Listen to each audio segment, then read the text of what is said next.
morning, everyone. Welcome to this public meeting. Can you hear me? Welcome to this public meeting of the United States Consumer Product Safety Commission. Before we begin, I want to confirm that our AV setup is in place and that we have Commissioner Kay connected by phone. So let me ask, Commissioner Kay, are you out there? I am. Thank you, Mr. Chairman. It's a pleasure to hear your voice. As I understand it, you cannot be here in person today because you're recovering from a medical procedure. We are thrilled to have you participating by phone and hope all is well on your end. Thank you. Today's meeting provides an opportunity for a public comment on CPSC staff's draft safety standard for crib bumpers and liners. On September 4th, 2019, the Commission was presented with a draft NPR, or Notice of Proposed Rulemaking, for crib bumpers that incorporates by reference the most recent voluntary standard with significant modifications intended to strengthen the standard. This is a project, to say the least, that has been years in the making, and I commend staff for all of the hard work, dedication, and collaboration that went into it. To say the least, this is a project that is not without controversy, and that's why we're here today. We've heard from a number of safety advocates, including the American Academy of Pediatrics, who caution against the use of crib bumpers altogether, and several jurisdictions, including the state of Maryland, who've banned their sale. For this reason, the Commission decided to take public comment on this NPR before making a decision whether to publish it. This forum is intended to provide an opportunity for comment on all sides. And on that note, I would point out that CPSC staff was invited to present testimony today, but declined to do so, which is perfectly fine, indicating that staff's position on crib bumpers is reflected in the staff briefing package. That said, let me reiterate that we greatly appreciate all of the hard work that our very talented staff has put into the package. Today, we're here to listen, to ask questions, and to try to understand the concerns on all sides of this hotly contested issue. Disagreements can often feel personal, but in this case, they really shouldn't be. I believe CPSC staff and everyone in this room shares the same goal of protecting the health and safety and well-being of children. With that said, I urge everyone to keep an open mind and to proceed in good faith. We're going to have 3 panels today. I'll ask the panelists to introduce themselves, and each one will have up to 10 minutes to speak. We'll then have 10 minutes for each commissioner to ask questions of the panel. We plan to take a lunch break around 12:45 p.m. after the completion of the second panel. In order to stay on schedule, I'm going to have to enforce the time limits for both panelists and commissioners, including me. I'll do my best to let each witness complete a final thought, but I apologize in advance if I have to cut anyone off.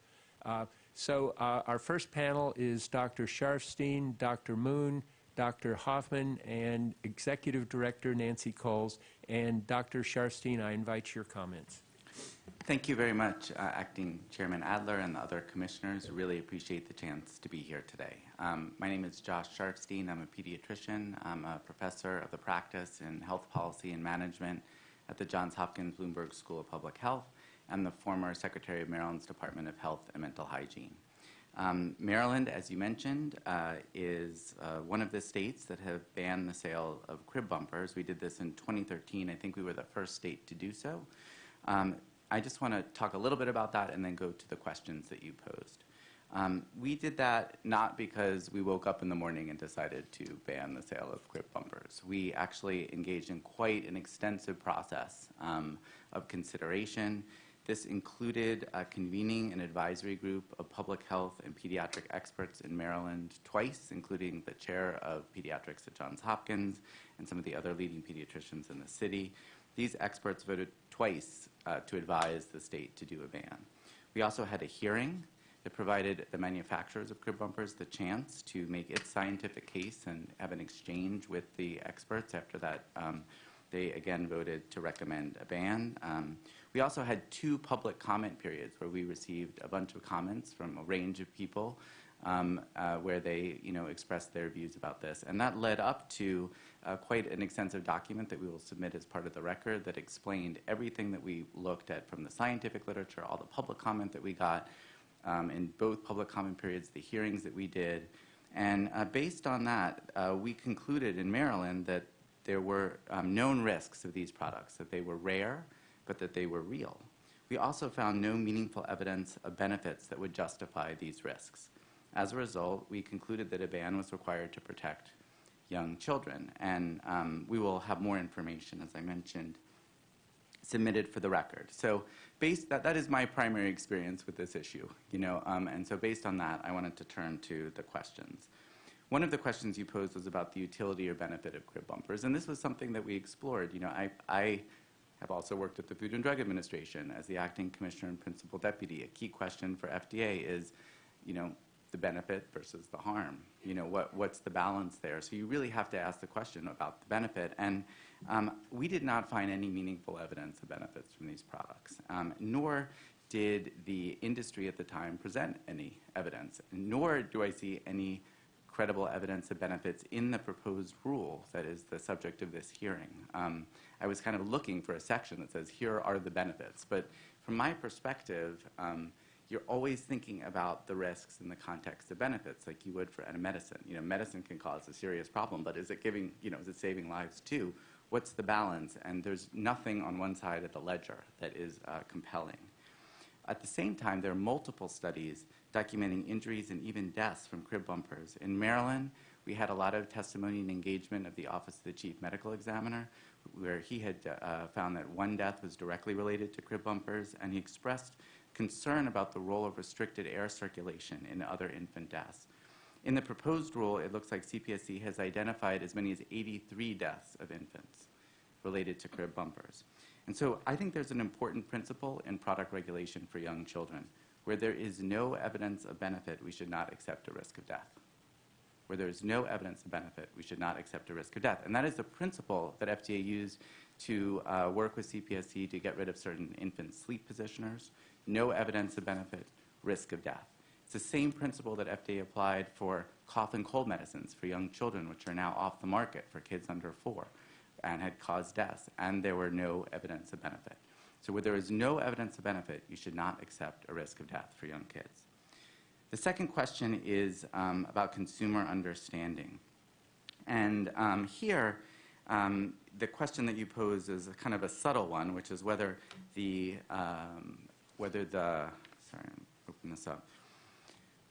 Bear's Best messaging would include crib bumpers. Is it confusing?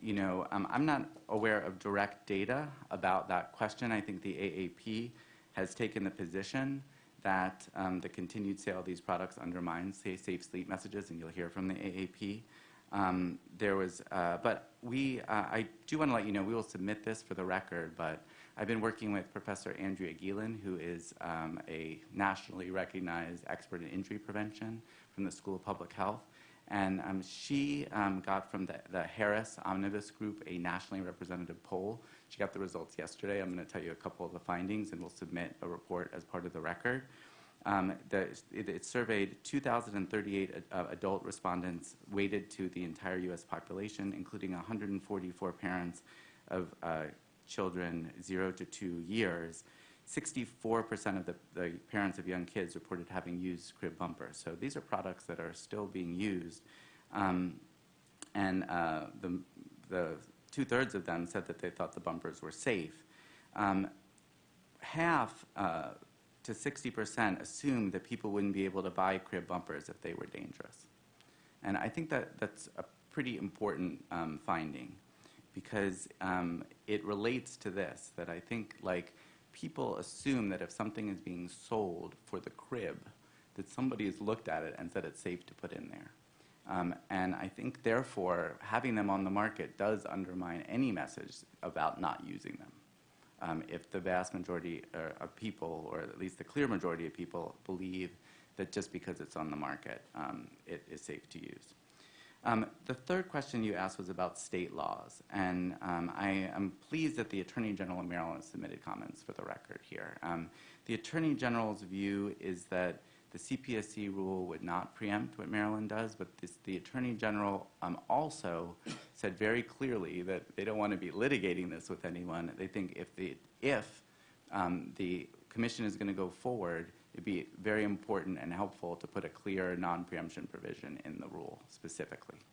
I'm not a lawyer, So what I can say is any kind of preemption would be terrible. A CPSC standard that brings crib bumpers back to the market in Maryland would risk the death of infants. Maryland has reached historic lows in infant mortality since we put our ban into place. It was one of many factors, I believe. But it makes no sense for a federal agency charged with the protection of young children to be making it harder for states to do its job to protect young children, particularly when a state like Maryland did such a thorough process with national experts governing our decision making. Notably, Maryland's regulation provides the opportunity for the Secretary of the Health Department, my position, to rescind our ban if CPSC determines that the benefits exceed the risks. But that's not what the proposed rule does. And I want to turn to that as the next point. The proposed rule does not say the benefits of these products exceed the risks. The proposed rule applies a different standard. It doesn't apply the unreasonable risk of injury standard, which is I thought was the standard that the CPSC was supposed to apply. It doesn't say, does the benefit exceeds the risks? It says, can we possibly make these safer than the industry standard? Now, there's a legal question, and the Attorney General of Maryland feels that that may not be the right standard to apply at all. From my perspective, it doesn't make sense because that's a standard you would apply to something that's an essential product. You know, cars. You need cars. Cars are unsafe in all kinds of ways, but let's make them safer, you know? And the part of that law that that's from is like cribs. You need cribs. Let's make them safer. If you can make it safer than the industry standard, that makes sense. But nobody needs crib bumpers. And so to apply that part of the law to this doesn't make sense. To apply a standard that would be, can we make this a little safer than the industry standard, as opposed to, is this safe? Do the benefits justify the risks? Is this an unreasonable risk? Those are better standards for a product that's not necessary. And so this actually wouldn't trigger the Maryland provision because it's not a determination that the benefits exceed the risk. It is a sort of a different standard that, in my opinion, doesn't make sense from a public health perspective. From the Attorney General's perspective, doesn't make sense as a legal perspective. The last point that I wanted to make was about warnings. It seems like the major focus of the rule is the warnings. There is a lot of evidence that consumer warnings aren't that effective. Harvard Business Review recently wrote that the answer was a resounding no for whether it was effective. I found this particular warning to be confusing with 6 different instructions kind of packed in, and I go through a few other things in my written testimony. I want to mention that in our survey, less than half of the parents with 0 to 2-year-olds said they always read the safety information. So less than half. So I think relying on warnings as the principal means of keeping people safe is not right. If something is fundamentally unsafe, it shouldn't be sold, particularly for young children, back to the major principle. And in fact, we asked that question to parents. So I would just want to conclude by reading exactly what we asked them. We said, if experts determine that crib bumpers have been linked to the death of some infants, do you think it would be a good idea or a bad idea for the government to stop them from being sold? I think that's the question we have. I don't think there's any question about whether they've been linked to the death of some infants. That is the CPSC's finding. That's everybody's finding. In answer to that question, of all adults, 63% said it would be a good idea, 10% a bad idea. The rest were unsure. Of parents of kids under 2, 68% said it would be a good idea. 14% would be a bad idea. More than 4 times the number said good idea compared to bad idea. Dr. Sharfstein, please conclude your remarks. That is the conclusion of my remarks. I think they're right. Thank you very much. Dr. Moon?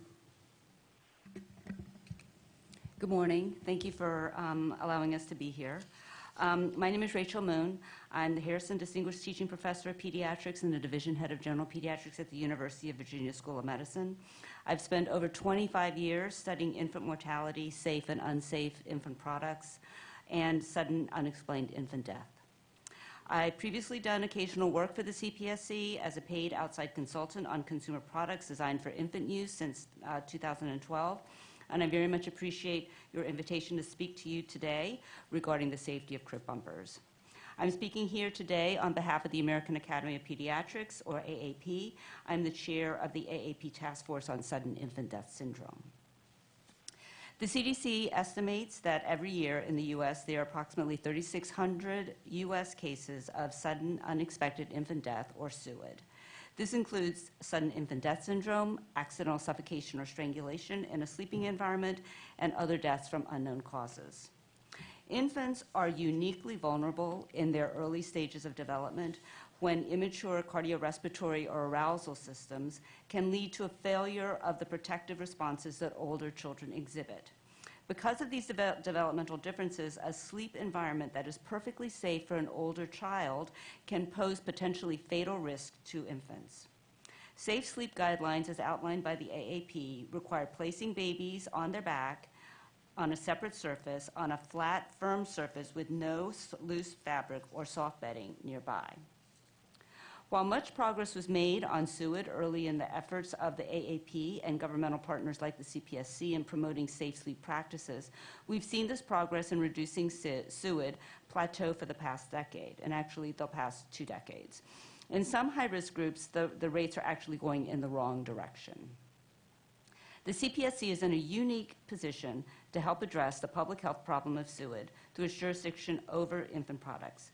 The AAP has called on CPSC to reduce the hazard posed by certain infant sleep products and to use its position to promote improved understanding of how best to promote safe sleep among high-risk infants. The AAP warns against the use of many different kinds of soft bedding, largely because of the risk of accidental suffocation, entrapment, and strangulation. While the peak age range for SUID is between 1 and 4 months, newer evidence shows that soft bedding continues to pose hazards to infants who are 4 months and older, and is indeed the predominant sleep-related death risk factor for this age group. CPSC data show that pillows are associated with many accidental suffocation incidents when placed under or close to an infant. Quilts, comforters, sheepskins, and other soft bedding have also been associated with an increased risk of sudden infant death. Therefore, the AAP recommends that infants should be placed on a firm sleep surface covered by a fitted sheet with no other bedding or soft objects to reduce the risk of SIDS and suffocation. As the AAP and the CPSC have said many, many times, bare is best. This is why this forum on crib bumpers is so important. Bumper pads have been implicated in injuries and deaths attributable to suffocation, entrapment, and strangulation. And with new safety standards for crib slats, which the CPSC established several years ago, crib bumpers are no longer necessary for safety against head entrapment. So in 2016, the AAP Task Force on Sudden Infant Death Syndrome released its most recent recommendations for a safe sleep environment for infants, and these updated recommendations reiterate unequivocally that bumper pads have no place in a safe sleep environment. Their continued presence in the marketplace jeopardizes the clarity of AAP and CPSC messaging on safe sleep and puts infants at unnecessary risk. In the past, we've strongly disagreed with CPSC staff findings that the risks of bumpers do not outweigh the benefits. We believe the benefits to be non-existent, particularly if the bumpers are used as the manufacturers intend, and we believe that the risks are substantial. Dr. N.J. Shears and Dr. Bradley Thatch, who will testify later today, they conducted a case series using 1985 to 2005 CPSC data and found that deaths attributed to bumper pads occurred as a result of 3 mechanisms: suffocation against the soft pillow-like bumper pads due to obstructed airway or rebreathing of expired air, entrapment between the mattress or the crib and firm bumper pads, and strangulation from the bumper pad ties. However, a 2010 CPSC white paper that reviewed the same cases concluded that there were other confounding factors, such as the presence of pillows and/or blankets, that may have contributed to many of the deaths in this report. The white paper pointed out that available data from the scene investigations, autopsies, law enforcement records, and death certificates often lack sufficiently detailed information to conclude how or whether bumper pads contributed to deaths. 3 more recent analyses of CPSC have also come to different conclusions. The 2 most recent CPSC reviews concluded again that there was insufficient evidence to support that bumper pads were primarily responsible for infant deaths when bumper pads were used per manufacturer instructions and in the absence of other unsafe sleep risk factors. However, Dr. Shears and Dr. Thatch, in their reanalysis of CPSC databases, which was published in 2016, found that the rate of bumper pad-related deaths had actually increased. Although they recognize that changes in reporting may account for at least part of this increase, they also concluded that 100% of these deaths could have been prevented if the bumper pads had not been present. We thus have significant concerns with CPSC determinations about the risks of bumpers in the face of this growing evidence. Other products such as mesh crib liners and crib slat covers attached to crib sides or crib slats and claim to protect infants from injury.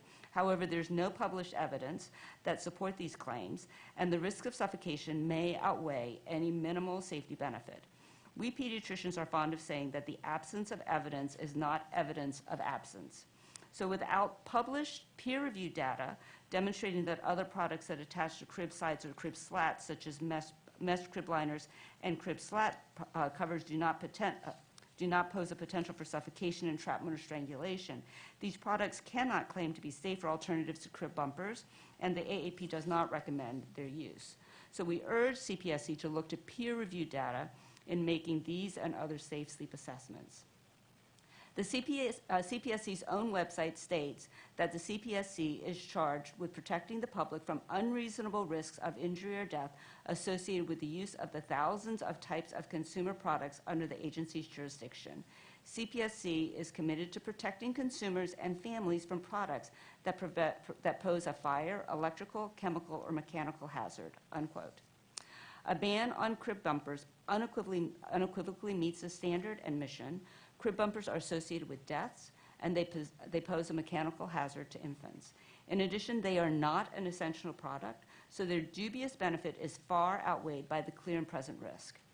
Rather than recommending a ban on bumpers, the CPSC staff briefing packages repeatedly seem to take the stance that unless death occurs in association with a crib bumper in the absence of any other risk factor, they will not recommend action on crib bumpers. This is not the agency's mission, this is not how pediatricians look at safe sleep, and this is inconsistent with best practices in public health. On the contrary, when determining the safety of a sleep environment, we look at the totality of the circumstances. We ask if the parent smokes, we ask if the baby is breastfeeding or formula feeding, and we ask if the family is bed sharing. We understand that elimination of each risk factor can contribute incrementally to sleep safety. The presence of crib bumpers is one of these risk factors. We also understand that the CPSC has to look at the overall impact of any action. For instance, it is impractical to ban all soft beddings, as other population groups besides infants use soft bedding. However, crib bumpers are supposed to be used only by infants younger than 6 months of age. Therefore, we believe that a ban would have little or no negative impact on the rest of the population, but would have a tremendous positive impact on infant sleep safety.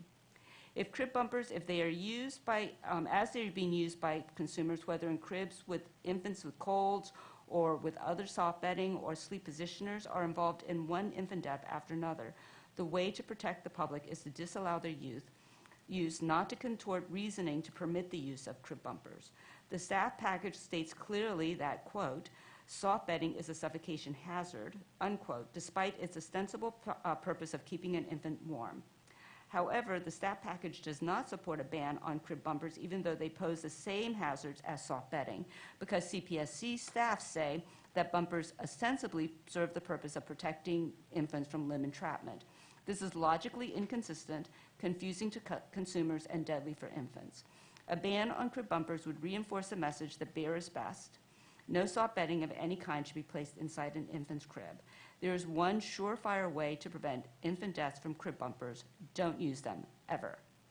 The AAP therefore reiterates its request to the Commission to ban crib bumpers without delay. Thank you again for the chance to testify today, and I look forward to answering your questions. Incredible. You made it with 1 second to spare. And I did Pretty want to good, point isn't it? Yes. I did want to point out that we have lights that go on, the yellow and the red. I don't think Dr. Sharfstein could see it because maybe the computer was blocking it, but we do move to the light system. Dr. Hoffman, your testimony, please. Thank you so much, Acting Chairman Adler and Commissioners Feldman, Biacco, and Kay in absentia. We hope you get well soon. My name is Ben Hoffman. I'm a professor of pediatrics at the Oregon Health and Science University in Portland, Oregon. And I'm here on behalf of the American Academy of Pediatrics, where I currently serve as chair of the Council on Injury, Violence, and Poison Prevention Executive Committee. We deeply appreciate the opportunity to participate in this important forum on crib bumpers. I recognize freely that the plural of anecdote is not the truth, but I want to start with a story. 2 days ago, on Monday, down the street from my home is a Pottery Barn Kids. I have not been in there previously because my kids are all old, but I took the liberty of a nice day in Portland with no rain to walk down the street.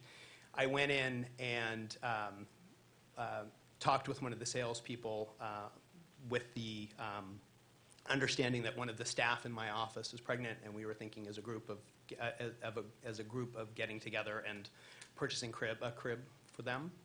And I was shown a number of different cribs, each equipped with a big fluffy blanket and crib bumpers.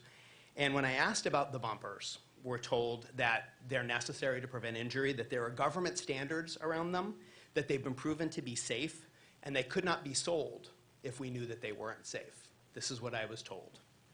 An increasing number of unregulated sleep products that provide no added safety benefit to infants and in fact pose a real risk for suffocation can be found on the market. These include soft objects like pillows, pillow-like toys, quilts, comforters, sheepskin, sleep positioning products, and loose bedding, including blankets and non-fitted sheets that can obstruct an infant's nose and mouth, posing a risk of suffocation, entrapment, or SIDS. As a pediatrician who specializes in injury prevention and safe sleep, I'm concerned by the proliferation of these products that are not only unnecessary for safe infant sleep, but in fact dangerous. As Dr. Moon said, the AAP has long recommended against the use of crib bumpers, which have no place in a safe sleep environment.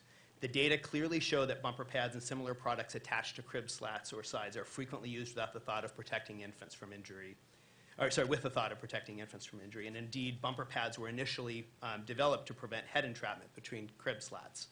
However, based largely upon your work and the 2011 standards that required crib slats spacing to be less than 2 3/8 inches, head entrapment is no longer a risk, and padded crib bumpers are now completely unnecessary. These products provide no benefit, pose a real and present danger in many of the nation's infant sleep environments, and should be eliminated.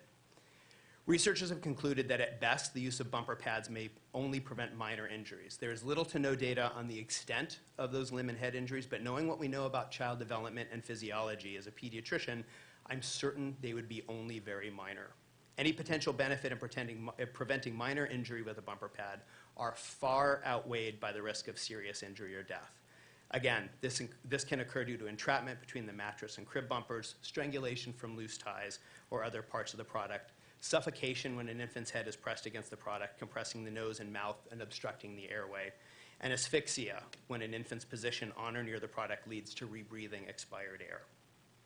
Qualitative research with mothers of infants have found that the primary reason that parents purchase crib bumpers is that they exist. They're cute, and parents often mistakenly believe that crib bumpers will prevent serious injury, mostly regarding fears about head trauma and limb entrapment. Regarding the risk of head trauma, I'd like to spend a minute thinking about physics, and I apologize for this in advance. We know that force is equal to mass times acceleration. And the force needed to incur major head trauma, such as a concussion, requires a large mass, large acceleration, or both. The 50th percentile for weight for a 6-month-old infant is 6.5 kilograms, or approximately 14 pounds. I'm using that example because a 6-month-old 6 months is the point at which crib bumper manufacturers would recommend not using a bumper, but a 6-month-old is going to be the oldest and largest mass infant who likely would be using it. An estimate of the force required to sustain a concussion is approximately 95 Gs, which translates to 931 newtons, which is the universal unit of force. For a 6.5 kilogram infant to sustain 931 newtons of force to their head would require they hit the crib bumper at a speed of just over 29 miles per hour. I argue that it is impossible for an infant not being shot out of a cannon or something along those lines to sustain that force within a crib. I think we'd all agree it's out of the realm of possibility. The second concern that parents often have is limb entrapment, and this was something that was discussed by the salesperson with me. The majority of entrapments that occur are reported after the age of 6 months, which is past the age at which crib bumpers should be used. Developmentally, we know as pediatricians most infants begin to roll over sometime between 4 to 6 months of age and pull to stand by 9 to 12 months of age. These motor skills are prerequisites for limb entrapment, and therefore if the product is being used according to manufacturer's instructions, it shouldn't even be in the crib when entrapment is a risk. Even if we can consider their use after the age of 6 months, I think we'd all agree, although entrapment at this point may cause some momentary distress, and I as a pediatrician recognize the impact that an infant waking can have on both the infant and the family, I would take an entrapped limb with minimal to no injury and some inconvenience over SIDS or other catastrophic event any day. Crib bumpers are wholly unnecessary for a safe crib, and the real and substantial risks of death outweigh any minor to negligible safety benefit. We support banning crib bumpers federally, as several state and local jurisdictions have already successfully done. Education and intervention campaigns are often effective in altering practice, and pediatricians continue to engage in these campaigns. Since the 90s, concerted education efforts by the CPSC, AAP, and other partners have led to tremendous progress in decreasing infant sleep-related fatality. The CPSC's Safe Sleep Awareness Campaign has been a very useful tool for pediatricians seeking to help parents understand what constitutes a safe sleep environment for babies, and we're very glad that this information exists in both Spanish and English. The Commission should definitely continue its work in promoting safe sleep behaviors and removing unsafe sleep products from the marketplace, including working with other federal agencies and stakeholder groups, including the AAP. However, our warnings about crib bumpers are frustrated when the CPSC's own messaging on bumpers is muddled at best. Most parents are aware now that babies should sleep on their back, but fewer than 50% are aware that babies should not sleep with soft bedding. We believe this is largely because of the confusing messages that parents receive by seeing bumpers available for sale, as I saw. They see advertisement after advertisement for cozy bedding, including crib bumpers, and they believe that they are not good parents unless they provide a soft, comfortable sleep environment for their infant. Unfortunately, these good intentions often end up being deadly. We believe that when crib bumpers are available for sale, it confuses the safe sleep message for parents. I cannot tell you how many times I've heard from a parent the belief that if they sell them, they must be safe. A surprising number of parents believe there's an agency out there that tests all infant products before they're sold to make sure that they're safe. In other words, an FDA for infant products. As you know, that agency does not exist. We understand the CPSC is not a proactive agency that tests products before they're sold, but a reactive agency that alerts consumers to problems with products that are already on the market. However, we're not talking about a theoretic risk. We're asking you to prospectively address, but one with data demonstrating its fatality risk and making plain the importance of decisive CPSC action. In just the past year, we've seen the consequences of products that are marketed and purported to be safe for infant sleep, but run contrary to safe sleep guidelines. Popular infant inclined sleep products like the Rock and Play Sleeper were recalled, but only after over 70 infants' deaths were identified associated with the products. Tragedies like that are preventable, and you play a crucial role to provide regulatory oversight to protect infants from sleep-related products that are not safe for sleep and pose a fatality risk. We have a letter that has currently been signed by 41 organizations that we will be submitting, and it will be signed by many more before time is up, to the Consumer Product Safety Commission to remove all crib bumpers and liners from the market to protect infants and families. We'll submit this letter as a written record, comment to the record. I thank you very much again for the opportunity to come and address you, and I look forward to answering your questions. Thank you very much. Ms. Coles? Thank you. Thank you for holding this forum, for inviting us to testify. I think that it's a very important topic, and we appreciate the opportunity to get this high level of expertise and experience in the room together. I'm honored to be on this panel with these experts on child safety. Their work has kept many children safe, and I think hopefully if we can get these padded bumpers off the market, we would move even farther ahead. The case against permitting crib bumpers in a child's sleep environment is clear. As has been said, this isn't medicine vital to a child's health that may have some side effects we need to weigh. It isn't a product that serves a safety purpose, and only proper education on its use is needed. This is an unnecessary accessory to decorate a nursery that has no place in a safe sleep environment. By talking about the so-called safety benefits of bumper pads, both the manufacturers and the CPSC staff are saying a crib is not safe on its own. That's a very dangerous message. Bumpers don't make today's very safe cribs any safer. They just increase the likelihood of suffocation or entrapment. When Dr. Thatch published his research in 2007 in the journal Pediatrics, we thought that that would put an end to the sale of crib bumper pads. Dr. Thatch, who you'll hear from today with more recent research, found 27 deaths over a period of about a decade that were attributable to bumper pads, where babies were found with their face or head against the bumper pad or wedged between the mattress and the bumper pad. But unfortunately, the industry tried to discredit the research, and bumpers remained on store shelves. In February 2010, Aiden suffocated against his crib bumper in Texas. His grandmother had purchased the bumper pads herself, led to believe they were important to keep her grandson from injuring himself. Imagine her heartache after learning that the very thing she purchased thinking it would protect her beloved grandson ended up being what suffocated him as he slept. Then we met Preston's family. Just 8 weeks old, Preston slept on a sleep positioner in the middle of his crib. His distraught parents found him one morning. He had rolled off the sleep positioner and ended up with his face between the bumper pad and the mattress.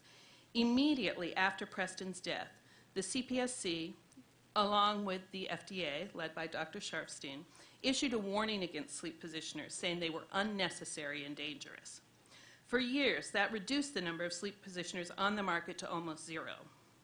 We're now beginning to see them creep back in online and urge CPSC to stay vigilant on this issue as well. But no action was taken by CPSC to eliminate the bumper Preston suffocated against. As we've seen with both bumpers and incline sleep products more recently, almost safe is not safe enough. Manufacturers say bumpers keep a baby's arms and legs from getting stuck between the slats. But our recent review of saferproducts.gov this month showed that on that database, where an age is reported, 95% of the reports of limb entrapment in cribs are of babies over the age of 6 months, when manufacturers themselves recommend the product be removed to prevent falls. So the message is that if parents don't heed their warnings, the product offers protection. We must stop the use of crib bumper pads for our vulnerable babies. A bump or bruise of the leg or even the head is nothing compared to the horror that Preston and Aiden's families and others like them face when they find a lifeless baby. The CPSC proposed rule is based on limited data. As others will show, not only does CPSC not have all the cases seen in other research, they in many cases have ignored the medical examiner's finding and substituted staffs. This proposed rule is based solely on their own research, with no consideration of additional research, much presented here today, that shows the danger bumper pads pose. The only completely new test in this proposed rule addresses only one scenario, the mechanical suffocation where a child's nose and mouth are completely closed off by an outside product.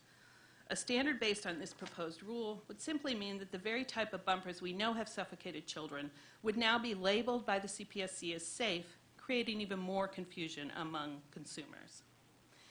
CPSC's report, Table 1 in the report with the proposed rule, shows 53% of infant deaths involving bumpers were caused by entrapment or wedging, a hazard that will not be addressed by the rigid bumper that the standard proposes. And it may increase the likelihood of entrapment between the bumper and crib side, mattress, or other object. An additional 8% are categorized as possible wedging or entrapment. The incidents that don't result in death are as important to look at as the deaths. We see additional near strangulations, entrapments, and babies found under or behind bumpers that could have led to serious injury or death. Interestingly, the largest number of reports in this category of non-fatalities is slat entrapment, the only safety reason given by manufacturers to have a bumper. It appears that perhaps the bumpers are not effective even in preventing limb entrapments. In addition, the firmness test is using a test that was developed for testing sleeping surfaces, not vertical padding around the infant. There is no evidence that this test would eliminate the hazard and might even cause additional hazards when the now rigid mattress-like bumper is upright and in place. And there is no evidence given by the agency to show that padded bumpers of this thickness have not been involved in incidents. It will encourage thick, more rigid bumpers, which again has not been shown to reduce the risk that bumpers pose. The proposed rule points to the state and local laws on crib bumpers that could be nullified if this standard is adopted. In addition to the 2 states and 2 municipalities listed, New York has recently adopted a ban on padded crib bumper pads. If this rule is adopted and preempts these local laws, more than 400,000 babies annually will lose the protection that they now have from this dangerous product. And no babies will be any safer since the rule still allows dangerous padded bumper pads. In addition, the risk of suffocation from crib bumper pads, there's also the issue of contributing to sudden unexpected infant death by reducing airflow in the crib and confusing parents on the safe sleep message. The messaging is simple and straightforward. Back to sleep, bear is best. Both messages have reduced infant deaths. But bear is best runs counter to our intuition of what we think babies need. Softness and padding are the opposite of how babies sleep safely, which is why the sale of padded bumpers not only increases the risk of babies suffocating on the pad itself, but of following the lead of manufacturers by adding more padding around their baby. Those in the child safety and public health arenas work tirelessly to educate parents on this concept. Bumpers make it all the harder. As long as bumpers are still on store shelves and internet marketplace, they will continue to be used and babies will continue to die, despite every health and safety organization warning against their use. As has been repeatedly said, parents believe it would not be sold if someone had not made sure it was safe. And it's important to remember, as you see here today, that every health and safety organization that deals with infant safety oppose the sale and use of crib bumper pads. I urge you to move to protect our most vulnerable consumers from this unnecessary product and ban crib bumper pads. As I said, we thought in 2007 we had enough data to compel us to stop selling this product. I was wrong then, but I hope you take the action now, 13 years later. Thank you all very much for your testimony. We'll now have a round of questions, and I will begin with my questions. So, Dr. Sharfstein, you made this point, and others have echoed it, but I'd really like to nail it down if I could, and that is the assertion that there's no benefit associated with crib bumpers, and we've heard of two at least, and one of which is comfort, and the other of which is the prevention of limb entrapment. So may I ask that you elaborate on your point that this presents gives us no benefit, and others after Dr. Sharfstein answers, if you want to weigh in, please do. Sure. I mean, when I say no benefit, I mean no meaningful benefit. Nothing that should be relevant to counter the risks that are there. But really, I don't see, even if you were to look at like what is benefit, look, the evidence that we have of harm are not just medical examiners, but even if you take the CPSC's conclusion that kids have died from crib bumpers, in I think 83 of the cases, it's non-incidental. That is meaningful evidence of harm. So where is the evidence of a benefit that where's the rate of limb entrapment? Where's the consequences of limb entrapment? I was looking for that section in the proposed rule. Like, that's how I would think about it, I mean, are we talking about 100,000 limb entrapments versus one that, like, how do you even begin to do that? There's nothing, no organized analysis on the other side. There's sort of like, the theory, and then what evidence is there, as the people here on the panel have said, is really related to older kids. And I think Nancy Cowles made a good point that it's there with the crib bumpers too. There are kids who are entrapped. In fact, it might be easier, for all we know, to get entrapped with that, because once you get your arm through, you can't get it out because you've got the bumper preventing you from doing it, So I don't know if that's true. I don't know very much of anything, but like after all these years, there's no compelling description of benefit that can counteract what is in fact a very compelling description of harm that the CPSC accepts. So I would invite comments from any of the other testifiers, in particular the existence or lack of existence of any data sources or any peer-reviewed studies. So Dr. Moon, I think you mentioned that in your testimony. There has been one study, I believe, that by Ye et al. That looked at the risks or the benefits of crib bumpers, and found that it didn't really, they did not reduce the risk of limb entrapment. And limb entrapment, as Dr. Hoffman said, is a nuisance, but it doesn't generally cause injury. And I think that the reason why there haven't been many studies on this is because there really is not much injury that occurs as a result of this. So, for a child to have a fracture or something like that due to limb entrapment, it generally doesn't happen unless the child is old enough that they shouldn't be using bumper pads anyway. And concluded that that the benefits did not outweigh the risks of using bumper pads, and so they concluded that bumper pads should be banned as well. I appreciate that comment. One of the other things that I found intriguing and troubling as I was reviewing the staff briefing package and as I've looked at your testimony is what I would call the confound of soft bedding, because a fair number of these incidents seem to involve both soft bedding and crib bumpers, and trying to sort out what the risk is a difficult challenge. And I'm curious if any of you have any insight, looking at the data that we have and looking at the data that you've cited, about how we tease that out and what meaningful causal nexus is there between the crib bumper and the fatality of a child. And Dr. Hoffman, if you want to start. So I'm not aware of any data that specifically looks at that, but I think we need to look at this from a harm reduction standpoint. And that, go back to what everybody in the panel has said. We know what a safe sleep environment looks like.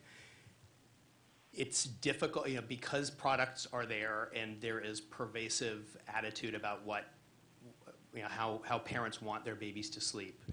The fact that there is an opportunity for them to utilize something like a crib bumper, if as I said in my experience with the salesperson, it's there. We don't know. I can't tell you 100% that in circumstances where there's soft bedding, in the case that Ms. Cowles talked about with an infant who was on a positioner who rolled over, I am relatively certain, although I don't have data to back this up, that if the crib bumper wasn't there and the baby had rolled off, they were much less likely to suffocate. I think we need to think about this from a harm reduction standpoint. And soft bedding that's a fight we're going to have to continue to fight. We can't ban blankets across the board. But a product that's specifically manufactured and marketed for infants that we know to be dangerous is not something we should have. Dr. Sharfstein? Yeah, I was going to say, there are deaths where the child is found pressed, suffocated against the crib bumper. I mean, there's no question in the mind of a very experienced medical examiner like we had in Maryland that it was the cause of the death. I find a lot of this kind of picking through, and this happened in Maryland too, how many of these deaths really, how many does it take? The CPSC found 83 non-incidental deaths. Maybe the number is 500, maybe it's 400, maybe it's 100. It doesn't matter to me, and I don't think it should matter to you. As you're thinking of whether a risk is unreasonable, it's unreasonable to have a risk of death for a product that has no meaningful benefit. Ms. Coles, one of the things that you mentioned and others did as well is the notion of the CPSC not taking stronger action against crib bumpers, somehow sending a message that they're legal, they're safe. And I don't think we ever take the position of endorsing the safety of a product, but by virtue of not banning it, we are in effect saying it does not present an unreasonable risk of injury. And that is a proposition that's an implicit endorsement of crib bumpers. And I was wondering if you have any further elaboration of the point that you were making in that regard. And again, I invite anybody to join in as well on that point. Yeah, I think that as we've all talked about, and all of us here work daily to try and get kids in safe sleep environments. We talk about the soft bedding. It is complicated when manufacturers are selling soft bedding. Again, by the fact that it's still in stores, because you haven't eliminated it as a product, it's going to be assumed safe. We can all say anything. Even CPSC says bare is best occasionally, right? And so, but that doesn't resonate if they go to the store and find it, because if you really thought it was unsafe, it would no longer be in that store, is what parents think. And I think the important thing is, it's a hard message to get across. Bare is best, right? It's the opposite of our intuition when it comes to babies. And that's why we work so hard on the messaging and selling soft bedding, because you differentiate between soft bedding and bumpers. They're all one and the same. A bumper is soft bedding. It's something soft you put into a child's crib. And so as long as you're selling one thing that you say is safe, then you're confusing those parents, because what's different from them putting a rolled up towel. You may see the difference, but they wouldn't see the difference because you're already selling them something that seems similar to them. So it's a hard message. Bumpers make it harder. One of the things that you all mentioned is that at some point, and presumably 6 months, is when a child can step on the crib bumper and use that to get out of the crib, and that presents a risk in and of itself. And as I understand it, manufacturers warn against that, and our proposed standard has this warning that Dr. Sharfstein mentioned. And I did want to mention a concern I had, because it isn't until you get to the very bottom of that, and not in bolded, it says, remove this product when baby can pull to a stand using crib side, starting about 6 months. Older babies can use the product to climb out of the crib. And I'm curious if you have a reaction, first of all, to the specifics of this warning, but secondly, to the aspect of warnings in general. How likely is it, if a parent's seen that warning for 6 months, that they would stop noticing it or would not react to it? Dr. Moon, if you had a comment. So first of all, in the fewer than half of the parents who would read the crib warning, they would most likely read it when they first bought the crib. Having been a parent, I often didn't remember the next day what I had read the day before, as opposed to 6 months down the line where you say, oh yes, today is Johnny's 6-month birthday. It is time to take the crib bumper out of the crib, because that's what I read 6 months ago. So I don't think that that's going to happen. So number one, I don't think that the crib bumper warning is effective, nor do I think that it helps to protect the children. And I'd also like to mention a little bit about selling products. Please do it in yes, 15 seconds if you can. in 15 seconds. We have to also deal with what the social norm is. And if everybody believes that you have to be a good parent, in order to be a good parent, you should buy these things, because if you don't, then other people are going to judge you, then, which is what this person at the store was trying to do to Dr. Hoffman, then you're going to buy the product. So we need to send a message that this is not normative behavior. Thank you all very much. I now turn for questions from Commissioner Kaye. I hope you're still there, and please feel free to ask questions at this point. I am, and thank you, Mr. Chair. Thank you. So I want to start with Dr. Sharfstein, and actually first say to all of you how much we appreciate your expertise and also taking the time to come in, because obviously there are costs in terms of people that you're not seeing, patients you're not seeing for some of you, or advocacy that you're not doing in other areas. And so it means a lot for us that you would come in, and I would say that to all of the panelists that we see as well later today. I'm sure that when you saw that the hearing was put on, part of the reaction for all of you was, you got to be kidding me. What is taking this agency so long? And isn't it so obvious to everybody that a conclusive case has been made that these products need to be addressed? And I can't speak for my fellow commissioners, but I can say that at least in the time that I've been at the commission, I've been convinced for a long time that the case has been made. And so I think it's important to try to focus a little bit on why has the agency not done more. And I would assign most of that blame really to the statutory structures that we operate under. And Dr. Sharfstein, I completely hear you when you talk about the framework that you used in Maryland and that you would continue to use in how you would assess the hazards. Unfortunately, we have a more rigorous, not rigorous in terms of from a public health standpoint, but really legally a more rigorous legal standard that we have to follow. And our two choices are either to follow Sections 7, 8, and 9 of the Consumer Product Safety Act and to seek a ban, or if we believe it's a durable infant product, which I do, and the Commission, I believe, has already said it does, to try to come up with an effective regulation under Section 104.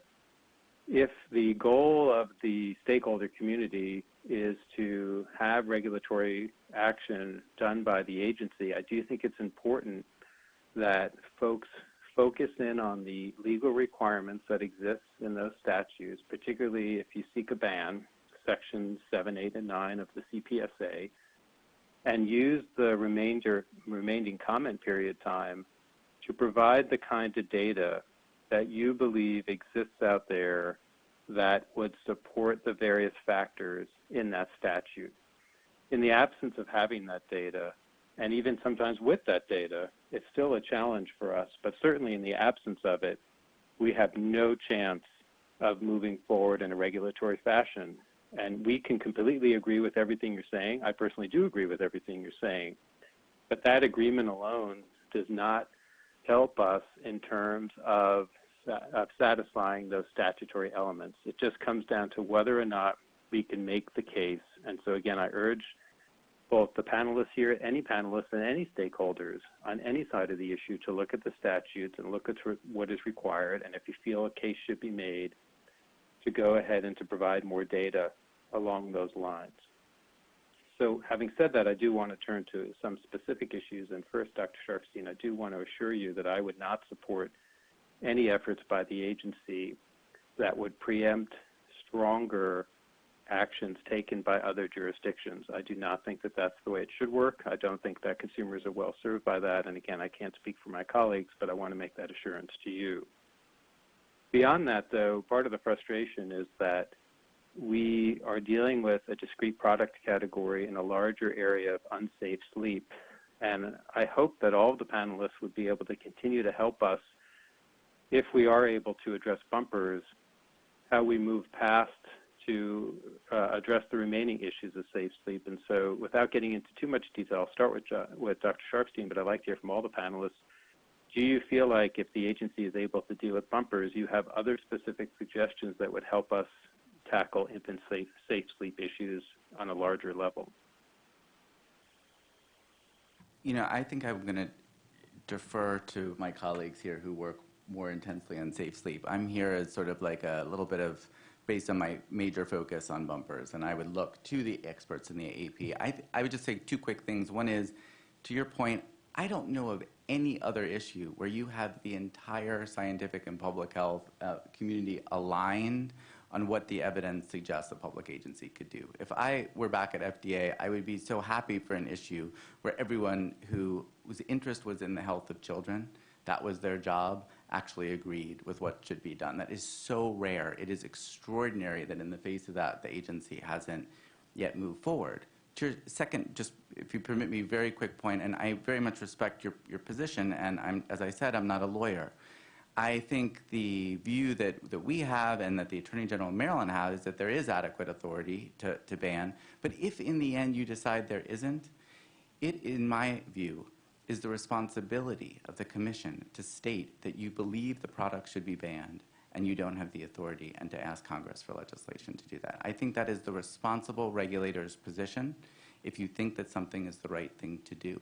And so that I would not just stop by saying that in a hearing. I would recommend that the Commission flatly say that these products are unsafe, they should be banned, we don't think the legal standard is met, help us with a different legal standard. I think that's the responsibility. I'm not saying you need to conclude that, but if you do conclude that, that's more important than setting a standard that actually won't protect kids. And before Dr. Moon jumps in, if I can just respond to that, and I do appreciate that suggestion, and I recognize it might be splitting hairs, but we sort of did do that in 2016 when 4 of the 5 then sitting commissioners came together and said, based on the data in front of us, we do not, and while we continue to work on regulating these or otherwise, we do not believe that they should be sold, and we do not believe that they should be used. I recognize that's not speaking directly to Congress, but certainly Congress can infer from that statement that based on what we knew at the time, we had reached that position. Do you feel that was not a direct enough statement to Congress? Trying to think what I was doing in 2016. It did not penetrate my world, believe it or not. I was not aware. I'm glad that you did that. I think that I would recommend doing it again and more clearly if that in fact is your conclusion. Great. Thank you, Dr. Moon. I would agree with everything that Dr. Sharfstein has said.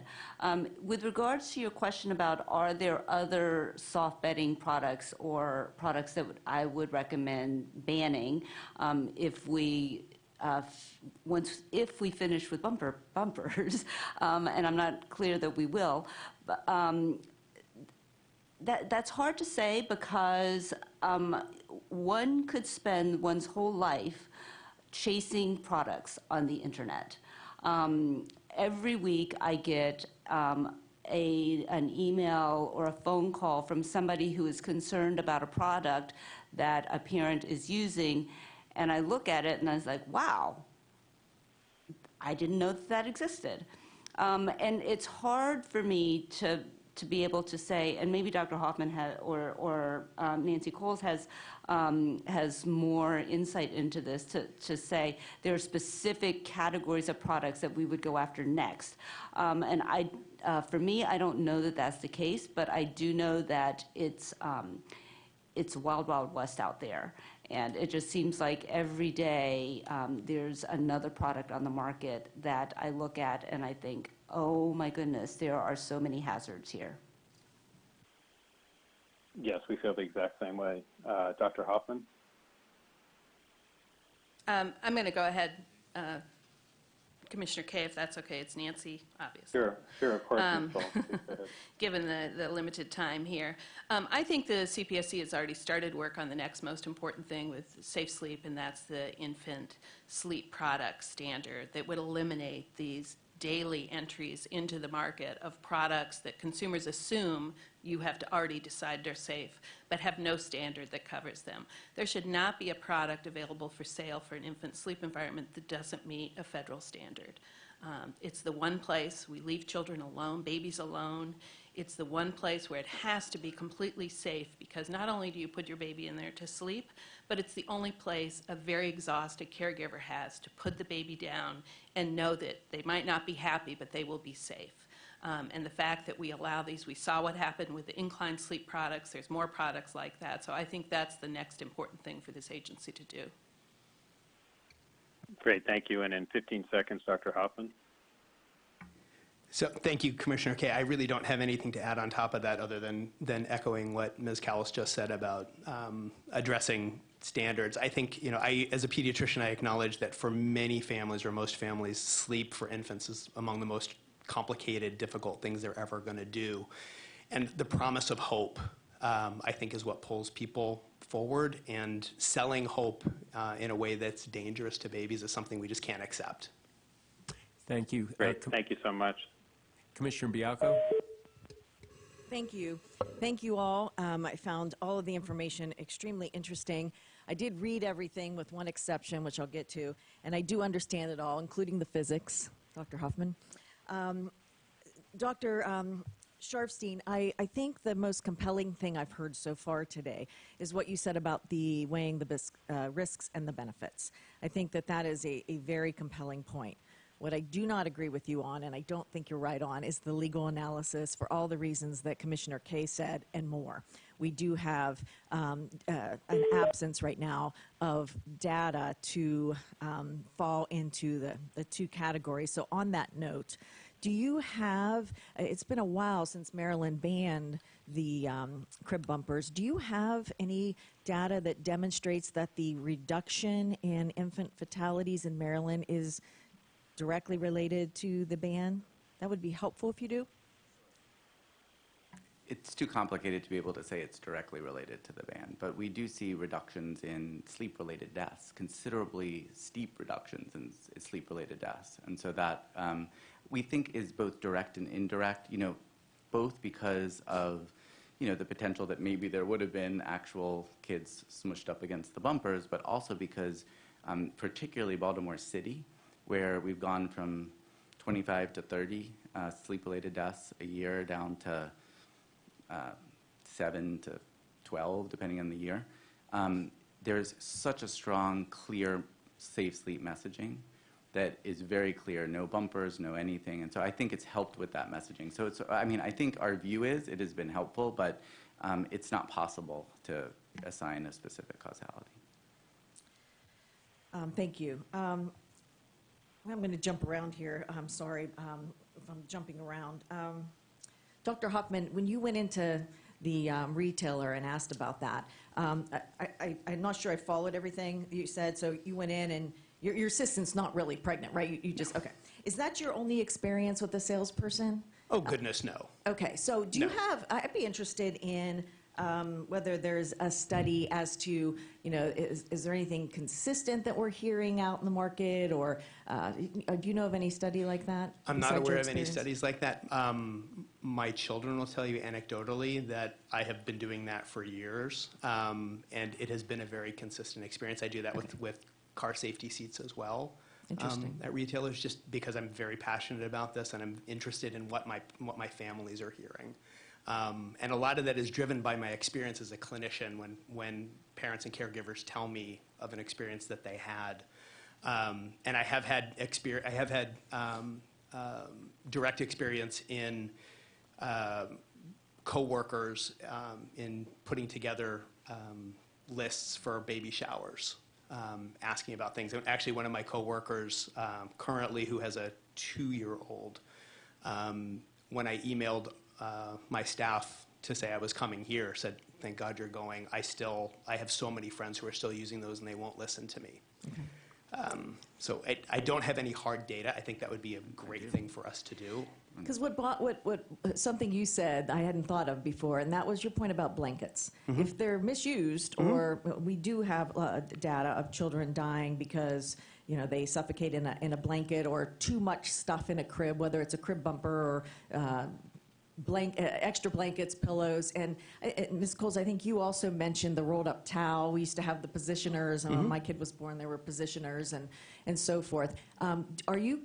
You're not saying to ban those products as well. I think what I'm hearing you say is we need to get that Bear is Best messaging out there, and no matter what you tell parents, they are going to do what they think is best. Correct?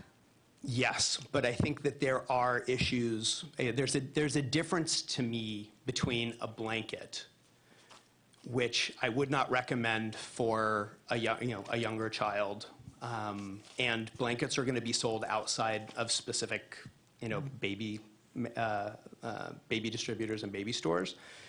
But there's something about bumpers specifically manufactured and marketed for a purpose for an age group. And again, as was repeated by multiple members of this panel, have no demonstrable benefit and clear associated risk. And I think we need to take the harm reduction approach and say if that's one thing we can do, we should start with that. Which I hear, and I do get. What I'm concerned about is we do have a structure, a rigorous legal structure we are working within. And as Dr. Moon pointed out, and I think is also a good point, when you're buying stuff online or you get online, you're going to get stuff coming in. And if the products don't have a standard or some standard that we can come to the middle and agree, we're going to have an even bigger problem, because there's everything you could possibly imagine out there, especially from organizations outside and who aren't following the standard. Go ahead. Could I respond? Sure. To that? So there's a past history of when the FDA was investigating taking infant cold medicines off the market. And we had a hearing at FDA. I was the health commissioner in Baltimore. We had led a petition to take them off the market. Similar argument, no evidence of benefit, deaths of infants. And the major argument I would characterize as let's protect the parents from hurting the babies. That was the response by the companies that made that. They said, if they don't have these generally ineffective but rarely harmful medicines to give, they'll do all kinds of things. And people were testifying, they'll give the adult dose to kids. And they do. All Still. those things are possible, right? There's data about what happened after that came off the market. There are multiple published studies, dramatic reductions in overdoses, That's why I asked dramatic you if you reduction in had- injuries. In the case of the over-the-counter cough and cold medicine, I don't think it's true. I don't think that parents want to hurt their babies. I think that parents listen to clear messages that come from their doctors, from public health agencies, and ultimately from the CPSC. Don't use it because it's unsafe. People listen to that. And I think that the answer, we were warned we were going to make things worse for kids. Study after study showed dramatic declines in harms to kids when we did that. And I think the same exact logic with the same exact parents and the same exact age group would apply here. And the same exact data, if you have, would be very helpful if there's a direct correlation to the Maryland ban and the reduction in child sleep deaths. It's very important, and I can't stress this enough, that the legal structure that we're working in, as Commissioner Kaye pointed out, is binding. So, But can the legal structure really require that a state yes, do it does. Yes, it does. Okay. Ms. Coles, here's my one exception that I didn't read. I did not get a chance to read what you submitted either last night or this morning. I didn't get it till this morning. What's different between what I had yesterday and what you submitted today? So today I added, and you probably heard a little bit more on the rule itself. Okay. But the basic arguments and everything was, my main points were in what was submitted earlier. Okay, and I went back and looked. I didn't remember hearing this or seeing this when I read it, so I may have missed it, or it's in your new version, but you said that there were instances where our CPSC staff substituted its view for the medical examiner. You say something like that? So I think you'll hear that in later testimony today, that there are cases where on the death certificate it is said that the baby suffocated on the bumper, and the staff in reviewing it decided that was not the cause. Okay, I would really like to see those incidents. If you don't Yep. hear that this afternoon in the testimony, Yeah, I will let's get the follow up. information to you. Yes. Okay. All right, thank you very much. It's very interesting, very helpful. Appreciate it. Thank you. Commissioner Feldman? Thank you. And I want to start by thanking all of you for being here today. I wasn't here in 2016 when we last took this issue up in a meaningful way. Therefore, I'm new to the issue and very much in listen and learning mode today. So hearing all of you talk about the research that you've done is incredibly helpful. I think what makes this issue difficult, in addition to some of the issues that were raised today, is that you all have had an opportunity to take a look at the underlying data and come to a conclusion. On the other hand, some really smart people, including researchers on our own staff at the agency, have looked at the same data and come with different conclusions. So we're in the process of sorting through all that. But Dr. Sharfstein, I wanted to start with you and drill down a little bit more about what the experience has been in Maryland. It's useful to have a state that has gone and put through a product ban in place, and being able to take a look at sort of what that experience has been should be instructive for us as we grapple with a very similar issue. Although, as I think is being teased out in the conversation here, it sounds like there's different standards that may be at play. So when you were addressing this in Maryland, what is the Maryland standard for a product ban? Actually, the Maryland standard is based on the CPSC standard. And Okay. I'll get you the exact wording. We have a state law that I think, just because I'm not 100% sure, remembering this, I'll go back, is based on a CPSC law. And we use that law. And then we did a regulatory process pursuant to that law to get as much information as we can, convene external experts, do public comment periods, Sure. everything we could to figure out whether these were unreasonable risks. Okay, because our standard to ban a product under Section 8 of our statute is more than just whether or not the product represents an unreasonable risk. There's a whole second part of the analysis that takes a look at whether there's any feasible product safety standard that would have an adequate reduction in what that risk is. And listening to the discussion here today, diving very deep into this question of whether a benefit exists, and I'm hearing some shades of variation in how you all are answering that question. I'm hearing that there's no benefit to the product, that there's a minor to negligible benefit, that there's some attendant safety benefit with some of the breathable liners. But taking that all aside, I think that risk to harm analysis really speaks to the first part of the question that we need to answer with respect to whether or not the product represents an unreasonable product hazard. I mean, I don't read anything in the documents that there's a way to substantially lower this risk short of taking them off the market. Anywhere, any of the research to suggest that. And I don't actually think there's that much of a scientific dispute. And maybe this is where I'm a little bit, I know that people are going to be arguing that this death, is it this way or that way? Right. But the CPSC staff believes these things contribute to the death of children. I mean, Right. It is incontrovertible when you look at some of these deaths. There is a death risk. Against that, I think we're all in agreement. No meaningful benefit. And so to us, you put those together, you have no evidence of doing anything that will actually reduce and that risk of death to an acceptable level, which I don't know if there is an acceptable level of risk of death for a young child, then we believe that the legal standard can be met. And, you know, I realize that it is, and that everybody here is doing their best to understand what the legal framework is. I think I read this, you know, in pediatrics, sometimes we think, are we treating ourselves or are we treating the child? Are we doing something to make ourselves feel better? Like putting a confusing warning label on is not helping the parents. You know, it's just not. It's treating ourselves in a way. We sort of feel like maybe there's some standard we're meeting. What would treat the child, what would help the child is unquestionable. And even in all the questions today, if everybody is in agreement that the harms outweigh the benefits of these products, then, you know, and there's no way to eliminate them, that is an unreasonable risk of injury. Sure, but I don't want to belabor the point, but whether or not there's an unreasonable risk of injury is just one part of the many questions that we need to get to in order to accomplish what you are all asking us to do today, which is to ban the product under Section 8 of our statute. You know, the question of labeling, you know, whether or not that label is confusing, you're actually in some ways arguing against what you're asking for, because if there's a way to make those labels less confusing, then there's perhaps a feasible labeling standard that could be applied that makes it just more difficult to get to the outcome that I hear you all asking us for.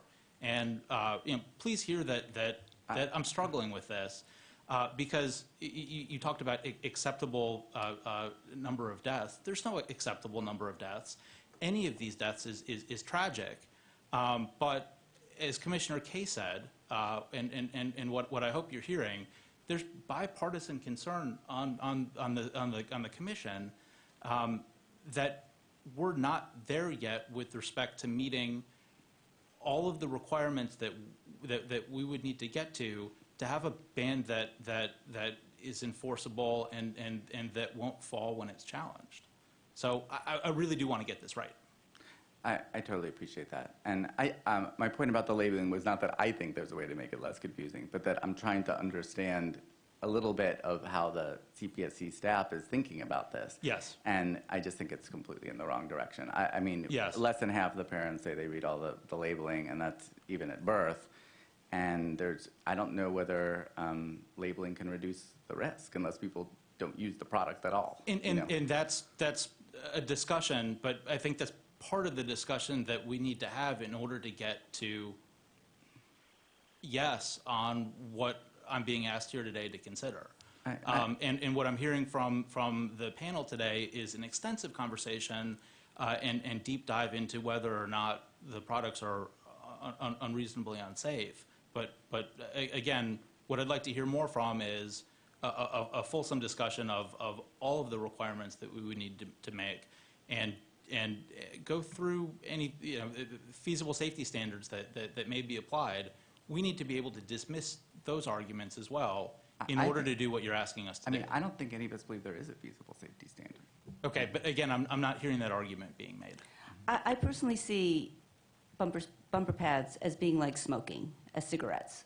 There is no reasonable benefit to smoking that outweighs the risk of smoking. And this is for a particular population. And I think that one of the issues is that I talked about social norms before. People believe what the salesman is going to tell them. Okay, people believe that that somebody has tested these and has made sure that they are safe for their baby. Nobody has done that. Nobody has done that. And by selling these, we are telling parents that this is safe, and parents believe that they are going to be judged because they don't buy these, because the salesperson is judging them because, oh, you're not going to buy that? But it could make your baby safer. And the last thing that a parent who doesn't know anything about parenting wants is to be judged. They don't want they don't want to be judged. They want their child to be safe, and they want their child to be happy. Those are the three things that they want. And we're not helping them with any of these things. we're not making their child safe, we're not making their child happy, and we're, and by selling these things and then giving them a message that they're okay, we're giving parents a sense that they're being judged if they don't buy them. I hear what you're saying. And I think, too, if I may, Commissioner Feldman, that having them on the market completely negates our counseling. When I meet with a family, to me, the beauty of being a clinician is developing relationships over time and trust. And for me to be able to sit in a room and say, all right, here's what we know about safe sleep. Here's the safest thing you could possibly do. And then to have them go and be bombarded. And it is social media, it's the internet, and it's retailers.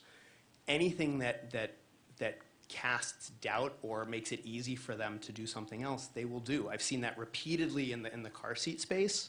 And the more I've gotten engaged in safe sleep, the more I'm seeing it here as well. That it needs to be consistent, and having products on the market that countermand what we know to be safe makes it fundamentally difficult and dangerous for babies. And we need to think about it from their perspective. Yes, but the standard for which we can ban a product isn't whether or not the existence of that product on the market is consistent with what the American Academy of Pediatrics is messaging is at any given moment, right? It's a more involved process. In order to proceed in a way under our statute with a ban that's going to be upheld, we need more than that. Can I just? Your time has expired, and If I could, you've run over, but if you want to make a final point, by all means do that. I was just going to allow Nancy to contribute, and I appreciate the consideration. I would just say that we are all working to get you what you need to do a ban. We're also working with Congress to do a ban that way. But CPSC in the past has banned a product with a standard, and that's infant bath seats. So instead of your staff coming up with reasons why these products should stay on the market, they could put that energy into writing a standard that would ban bumpers as we know them. Require the same airflow as no bumper with any bumper that's in there. That's going to be impossible to meet.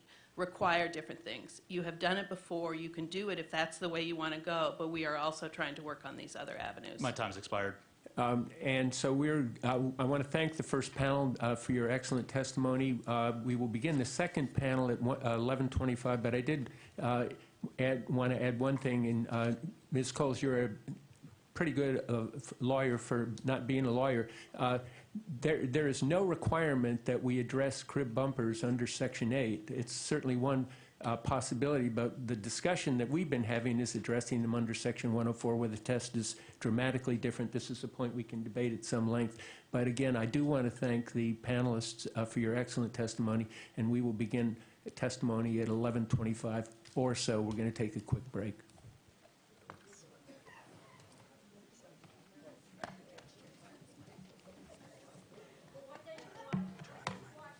What do you need?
let me ask the panelists for the next panel to please take their seats. The reason I was called out of the meeting, you may or may not have noticed, is that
Welcome back. I see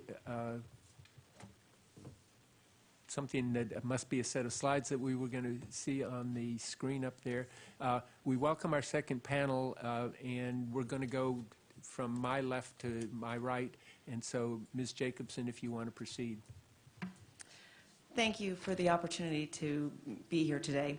My name is Allison Jacobson, and I am the CEO of First Candle. We are the national nonprofit committed to ending sudden unexpected infant deaths, especially SIDS and accidental suffocation and strangulation in bed. I am also a SIDS mom. My son Connor died in 1997, and while I say I'm a SIDS mom, that might not actually be the case. At that time, I didn't know about the dangers of blankets and crib bumpers, and like so many other moms at that time, my son Connor's crib was adorned with all of those things. At First Candle, we also have a 24-hour grief line and online support groups. And every day, I unfortunately have to welcome new members into a club none of us want to belong to. They share their stories, and their pain can be felt in every word. And unquestionably, the majority of their stories have a similar theme. Their baby was in bed sharing or was in his or her crib with a blanket or had crib bumpers in their crib. And not only is their grief palpable, but so is their guilt. They feel like they killed their baby. I had one mom ask me directly if she was going to hell.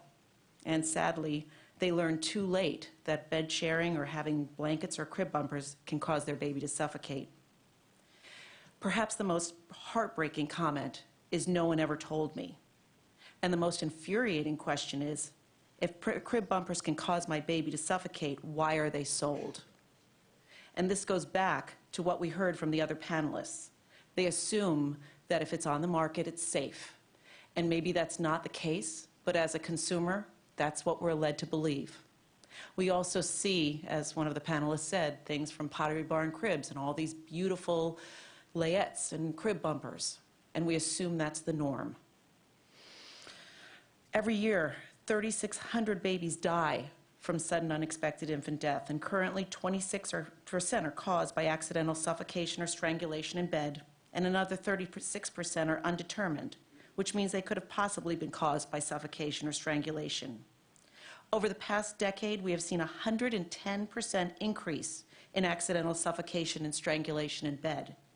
These are deaths that can be prevented.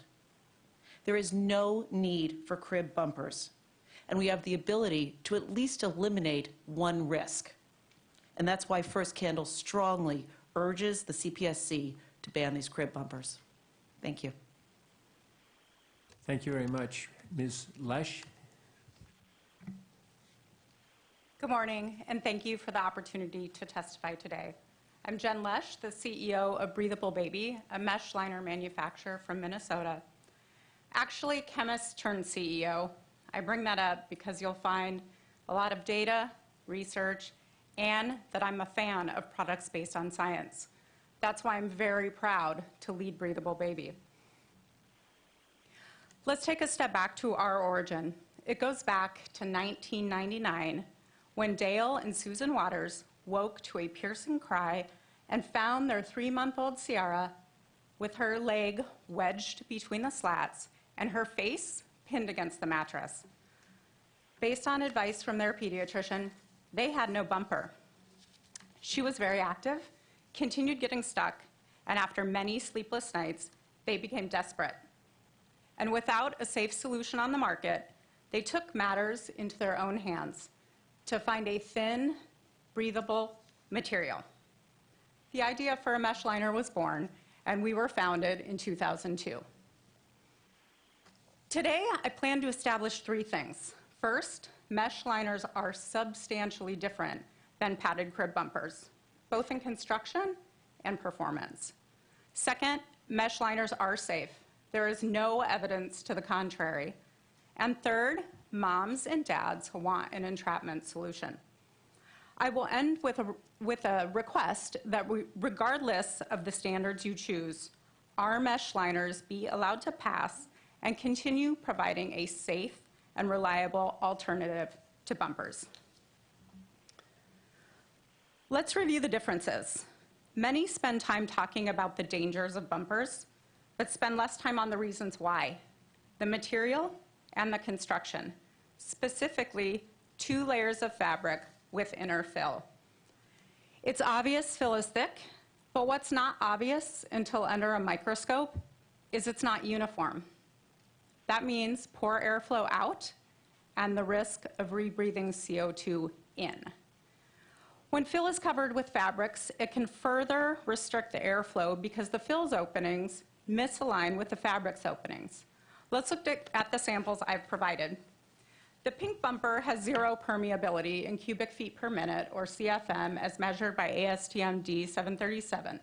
The fill alone is 32. The fabrics, both to 0. Not safe. On the other hand, the gray bumper, the outcome is the same, 0 CFM. The fill in this case is 420 CFM, but the fabrics measure 3 and 4. The result is lower than the parts, and still unsafe. Different bumpers, same unsafe results, and demonstrative of the reason the Waters scoured the world to find the right fabric, and we've invested countless hours and dollars into research to refine our breathable mesh. Mesh is a single layer created by a process called warp knitting, and commonly called a spacer fabric. Unlike the problems with fill, the 3D structure of mesh is open, uniform, and made entirely of interwoven strands of thin yarn.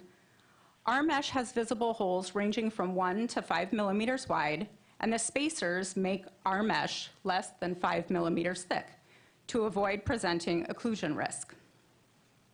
That's 1/5 of an inch versus a bumper that's up to 2 inches per allowable standards. Mesh liners are made from, Mesh liners are made from a completely different material and are engineered to be thin and highly breathable. A study by Bureau Veritas in 2016 on the left tested 4 of our liners against 10 commonly available bumpers.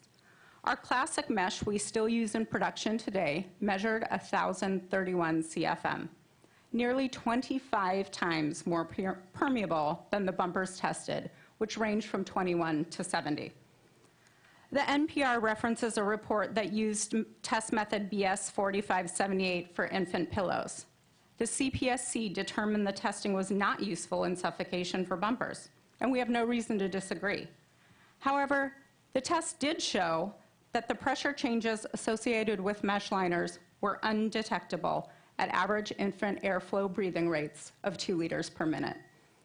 The results on the right show a distinguishing line at 0.003 inches on the chart. That separated liners from bumpers.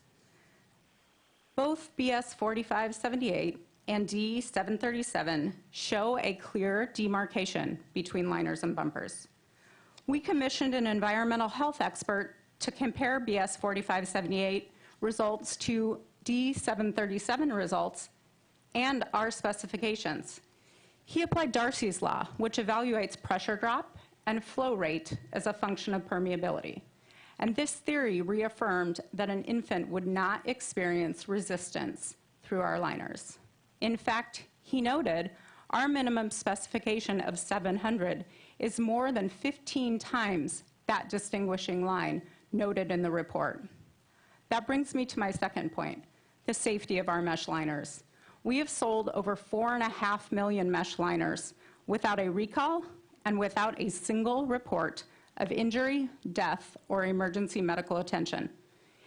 If each of these 4.5 children slept in their crib overnight and took one daily nap for 3 months, that's over 800 million data points. Whether it's 4.5 or 800, the incident rate is 0. We were very surprised to see in the NPR that it cited 15 non-fatal incidents that contained the word breathable or mesh. The details were not included, so we FOIA'd them and confirmed that none of the 15 presented suffocation hazards related to mesh liners. 3 incidents were complaints unique to padded bumpers, marketed as breathable: fuzz in an infant's mouth, wood sliver in the padding, and a bumper that wasn't thick enough. 8 involved children getting their limbs entrapped in slats despite using a mesh liner. 2 involved red marks from contacting or rubbing on the liner. 1 was an odor complaint, and 1 mentioned mesh in play yards and was unrelated to mesh liners. Moving on to my third point. We support Bare is Best, but not everyone will go Bare. Caregivers want a solution.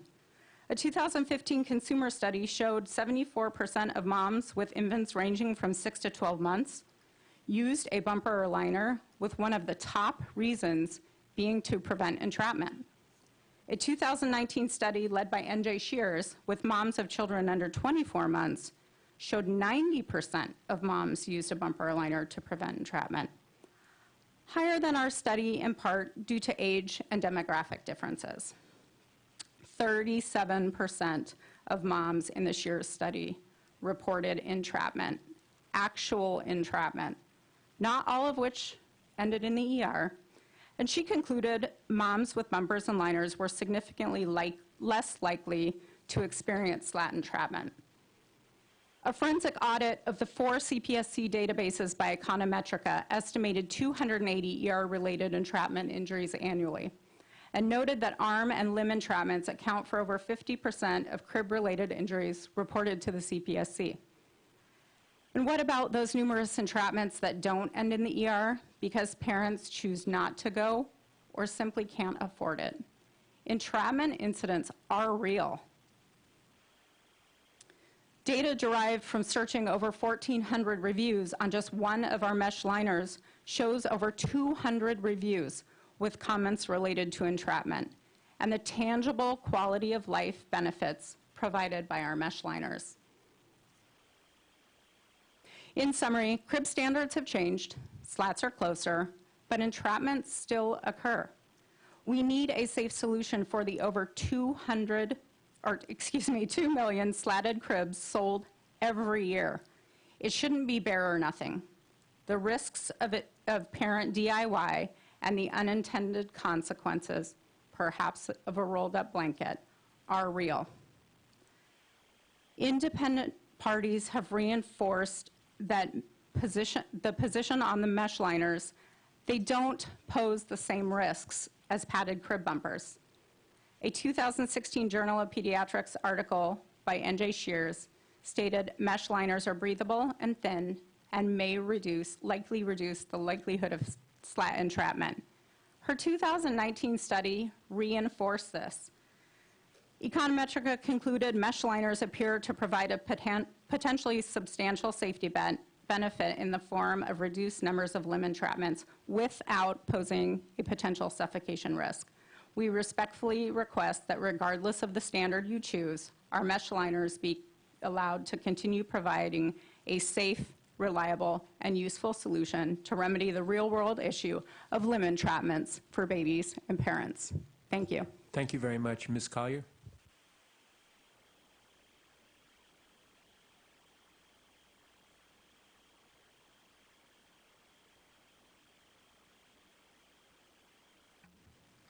Thank you, Chairman Adler and Commissioners, for the opportunity to share some unique data with you today. My name is Abby Collier, and I am the Director of the National Center for Fatality Review and Prevention, or National Center for short. We are a HRSA-funded resource center, and the information that I'm going to share with you is the perspective of myself and my agency, not the federal government. Our charge at the National Center is to support all aspects of fatality review. We do this in two key areas. The first is programmatic technical assistance. That's everything from a site visit to how to conduct a review. And the second piece is managing the National Fatality Review Case Reporting System, or Case Reporting System for short. And that's what I'm going to focus my time on today to tell you about the data that we collect. But before I do that, I want to explain the breadth of child death review in the United States. Currently, there's child death review in all 50 states plus the District of Columbia. These teams have one goal. They want to make their communities healthy and safe so families and children can thrive.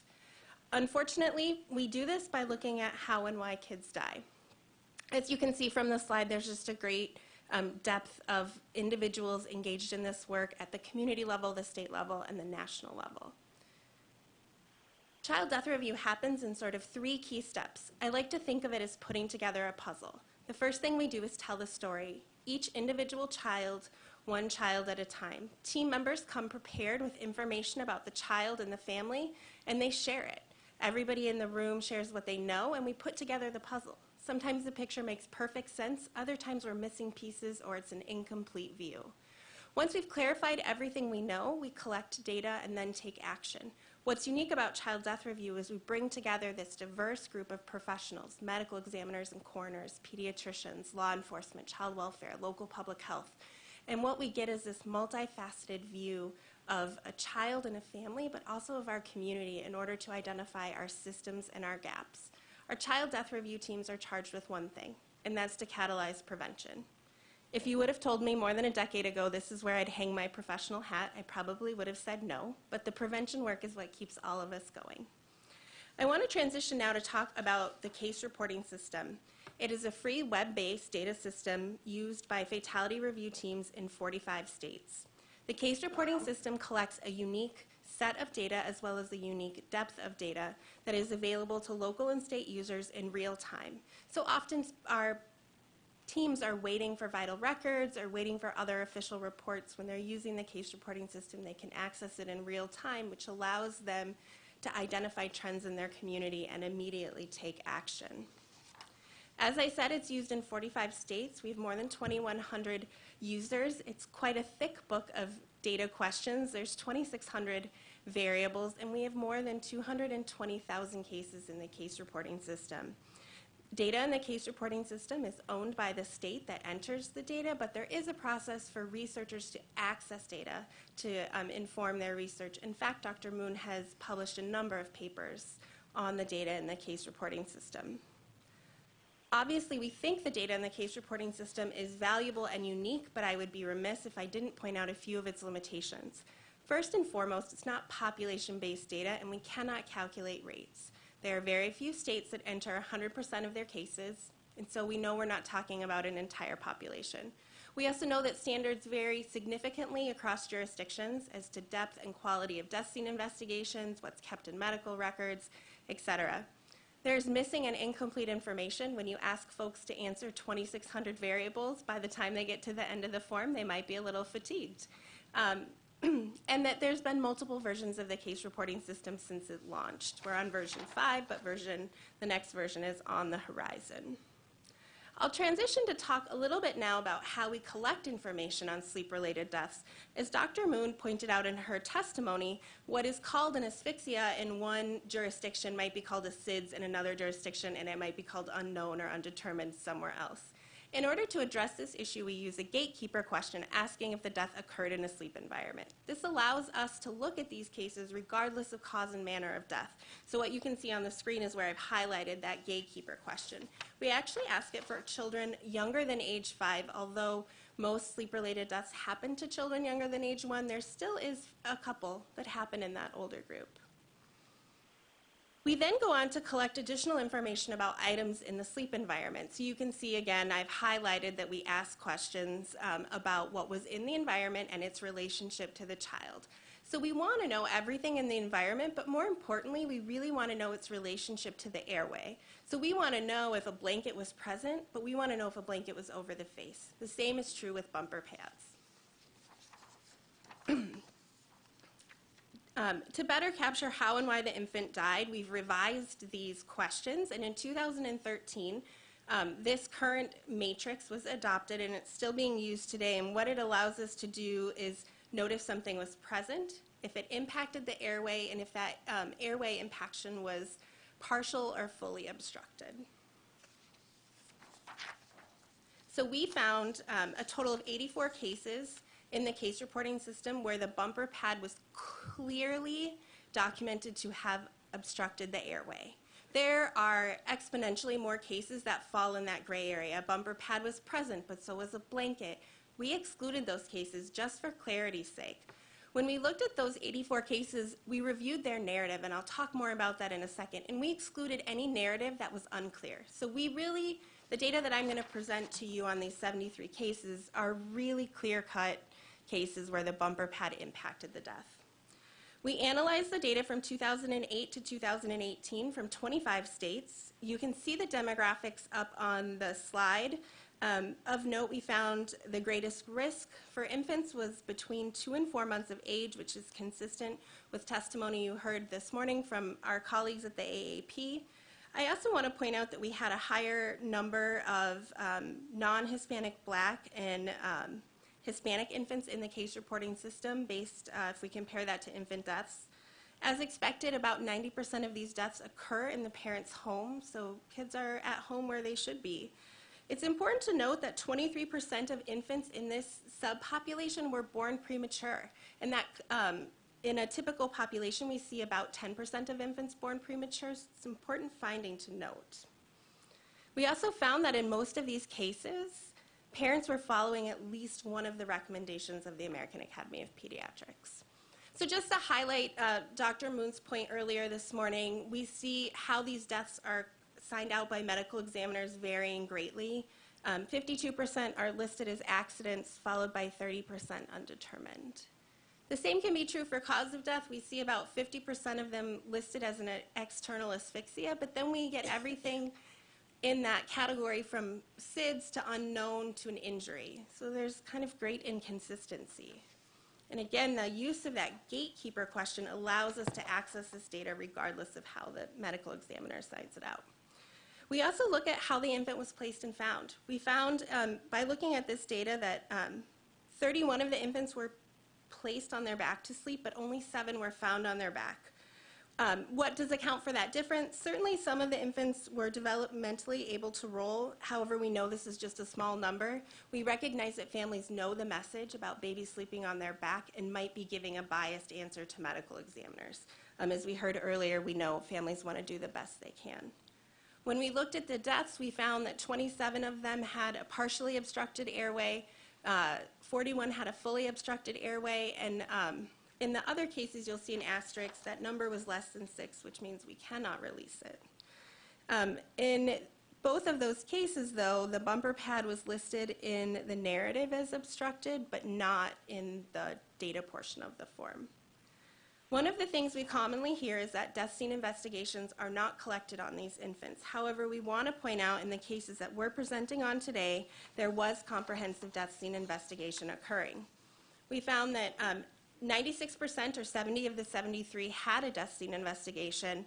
96% had an autopsy performed, and you can see as you read down the list, these cases were well investigated. In October of 2013, we added additional questions, and in the 20 cases that had those additional questions, 50% had a doll reenactment, which is considered a best practice. I talked about the importance of a multidisciplinary review, and again, I want to bring you back to the quality of information available at the table for these cases. These communities were really able to create a comprehensive picture of what happened to these children. I want to end by talking about the narrative. There's a place in the case reporting system for teams to note a narrative, and this is where we clearly see the role of a bumper pad, and we found countless examples of a narrative noting that the infant was found fully obstructed in a bumper pad, as noted in the first one on this slide. Thank you for the opportunity to share our data, and I look forward to answering your questions. Thank you very much. Ms. Fiebrick, right? And try to pass the laptop. I don't know that it's going to move. You want to trade? Sure.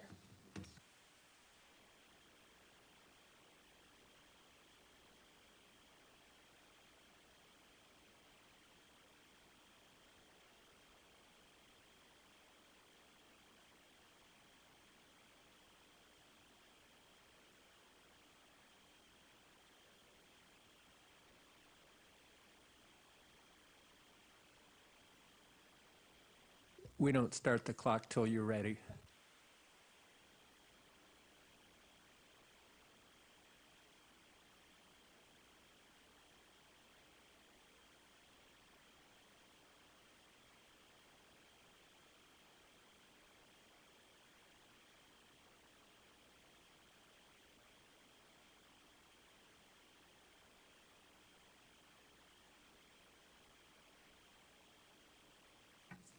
Okay. Hi, my name is Georgia Fiebrick. I am the founder of Go Mama Go Designs. I'm also one of the co-owners, along with 5 other physicians that own our company. Our company was founded in 2005 to create baby products that were safe and innovative to make parenting more simple and more enjoyable. Creating a safe sleep environment was the foundation for many of the products that we came up with. And I personally had a negative experience with a traditional crib bumper, and I knew that there had to be a better solution. Thus, our company created a vertical crib liner. We've sold 1.5 million vertical crib liners in the last 10 years without 0 incident rate.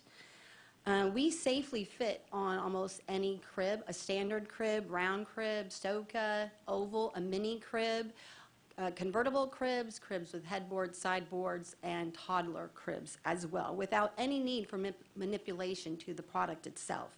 We are excluded from all city and state bans, including Maryland, as well as the recent ban in New York, given our inherent safety and unique design. We simply remain outside the scope and definition of a traditional crib bumper.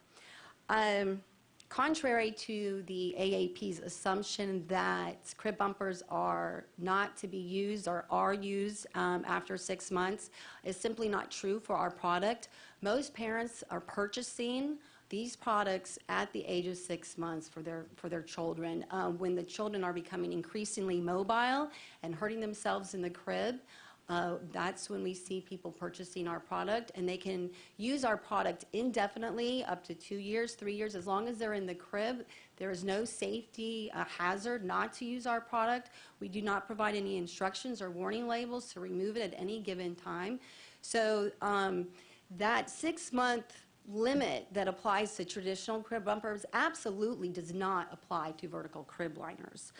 The proposed ASTM standards, they simply just don't even apply to our product because we eliminate almost, if not every risk that they pertain to. And the Commission's proposed definition of a crib bumper, our product remains outside that scope as well in the proposed definition. Here we go. Oh, thank you. Vertical crib liners are the answer to this problem. We are the only safe option. We eliminate every fatal mechanism associated with horizontal bumpers: asphyxiation, strangulation, suffocation, and entrapment. We cover the full length of the crib rail, so we are actually serving a purpose in preventing and mitigating injury as the baby grows and moves. We're preventing injury to the head, the face, the body as well. We also close up the gap just a little between the crib rails that we do keep limbs gently inside. And when by chance the limb does fall out, because we have the liner there, it allows them to retrieve it more easily.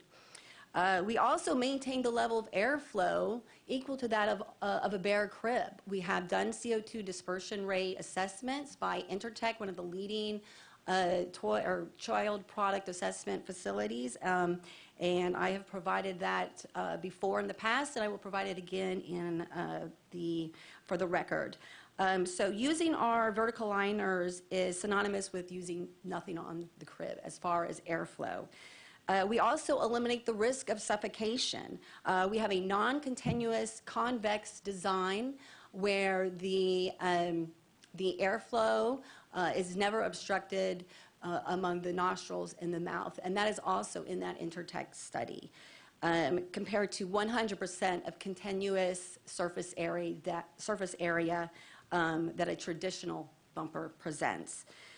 We provide an optimum consistent amount of high-density padding that is 3/8 inch thick. That's 9.5 millimeters, less than a centimeter. It eliminates any confusing or senseless arguments about thick or thin. There's no sagging. There's no firmness issue. And because we zip on tightly, there's no argument about the length or strength of dangerous ties. That's also something that's totally irrelevant to our product. Most importantly, our product is impenetrable. The baby can root and scoot and push and crawl, and they cannot affect or manipulate or interact with the shape, the tightness, the adherence of a vertical crib liner. This attribute is life-changing. No other horizontal bumper, whether it's mesh, thin, thick, no continuous bumper can offer that guarantee. We were also recognized in the Journal of Pediatrics in November 2015.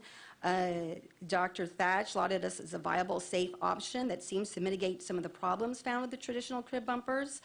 Vertical bumpers slightly they wrap tightly around the crib rail, allowing airflow and reducing the likelihood of slat entrapment and climb outs. Here are a few pictures of our product. They simply zip on. They don't really need a lot of instructions. If a parent knows how to use a zipper, then they can pretty much accomplish putting our product on. It zips all the way down, and the zipper pole falls below the mattress, inaccessible to a child, and the pole tucks underneath the vertical crib liner itself. Thank you. We need to have an option because there are thousands of reported injuries that take place in the crib. They may not lead to death, but they do lead to injury, stress, pain, unhappiness, broken bones, bruises. A child that suffers nightly in a crib is not going to go happily into that environment. It also affects the quality of life for families and parents and children when the parents and the children are not sleeping properly on a consistent nightly basis if a child is banging against the crib and hurting themselves.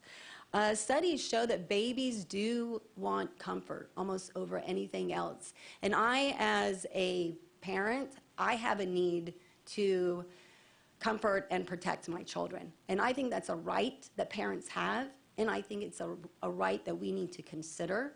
When I was preparing for this forum, I came across an article where a baby who was 11 months old came home from the hospital from Houston to San Antonio. He was born without skin, and he was finally coming home. Do we want to tell those parents that they can't have anything in their crib to offer comfort and protection to that 11-month-old that's been in the hospital for 11 months? Also, what we haven't talked about at all are special needs families. There are over 20% of the U.S. households that have a child with some sort of medical challenge, whether that's hemophilia, cerebral palsy, Down syndrome, autism, ADD. We have come across parents that have their children have lots of skin disorders that I never even knew about. These parents are so grateful for our product. We are offering them something that's comforting and safe and protective to these children that are suffering already unnecessarily and are staying in their cribs for an extended amount of time. These are not babies. These are toddlers. These are 4-year-olds, 5-year-olds that still need to remain in a crib for their safety. Shouldn't we offer them something that comforts them? We also work with Kaiser Benton USA. They create and design residential and hospital cribs for special needs kids. We have worked with them directly. They are FDA-approved kids. Their health insurance covers those beds, and so does the health insurance cover the bedding as well. We also offer vertical crib liners in organic cotton. A lot of parents, their kids have autism. They often choose only organic products, and we can offer those to them. Here are just a few pictures. On the right is the Kaiser Benton, and then here is just a regular hospital crib. You could see that if you're basically spending half your life in a crib and you're an older 4-year-old, 3-year-old, 5-year-old, that comfort and protection would be welcomed in that environment. I think everyone knows that a recall is long overdue. The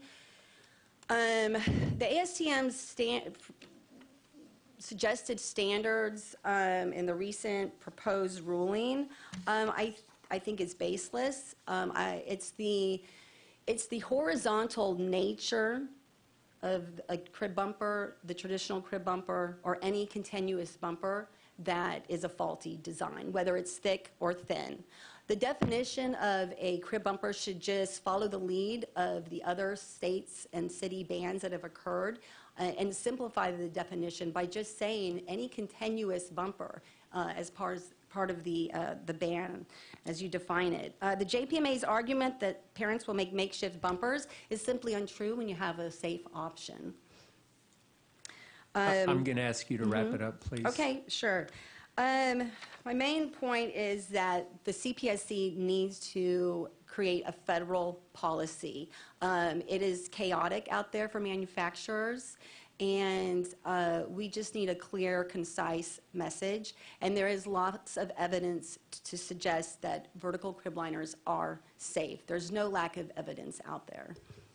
Thank you very much for your testimony. Thank everybody on the panel. I did want to raise one quick comment before I ask questions that has to go with legal authority, and I simply want to state my view as a commissioner. I have zero interest in drafting a standard either under Section 7 or Section 9 of our Act or of Section 8. The consideration that we've been addressing is under Section 104, which I would point out does not require a finding that a product be an unreasonable risk of injury. It simply requires that we look to a voluntary standard after consulting with experts in the field, and then we either incorporate the voluntary standard or make it more stringent. And that's the standard that I'm approaching, again, speaking only as one commissioner. I found the testimony today, in particular from this panel, to be fascinating.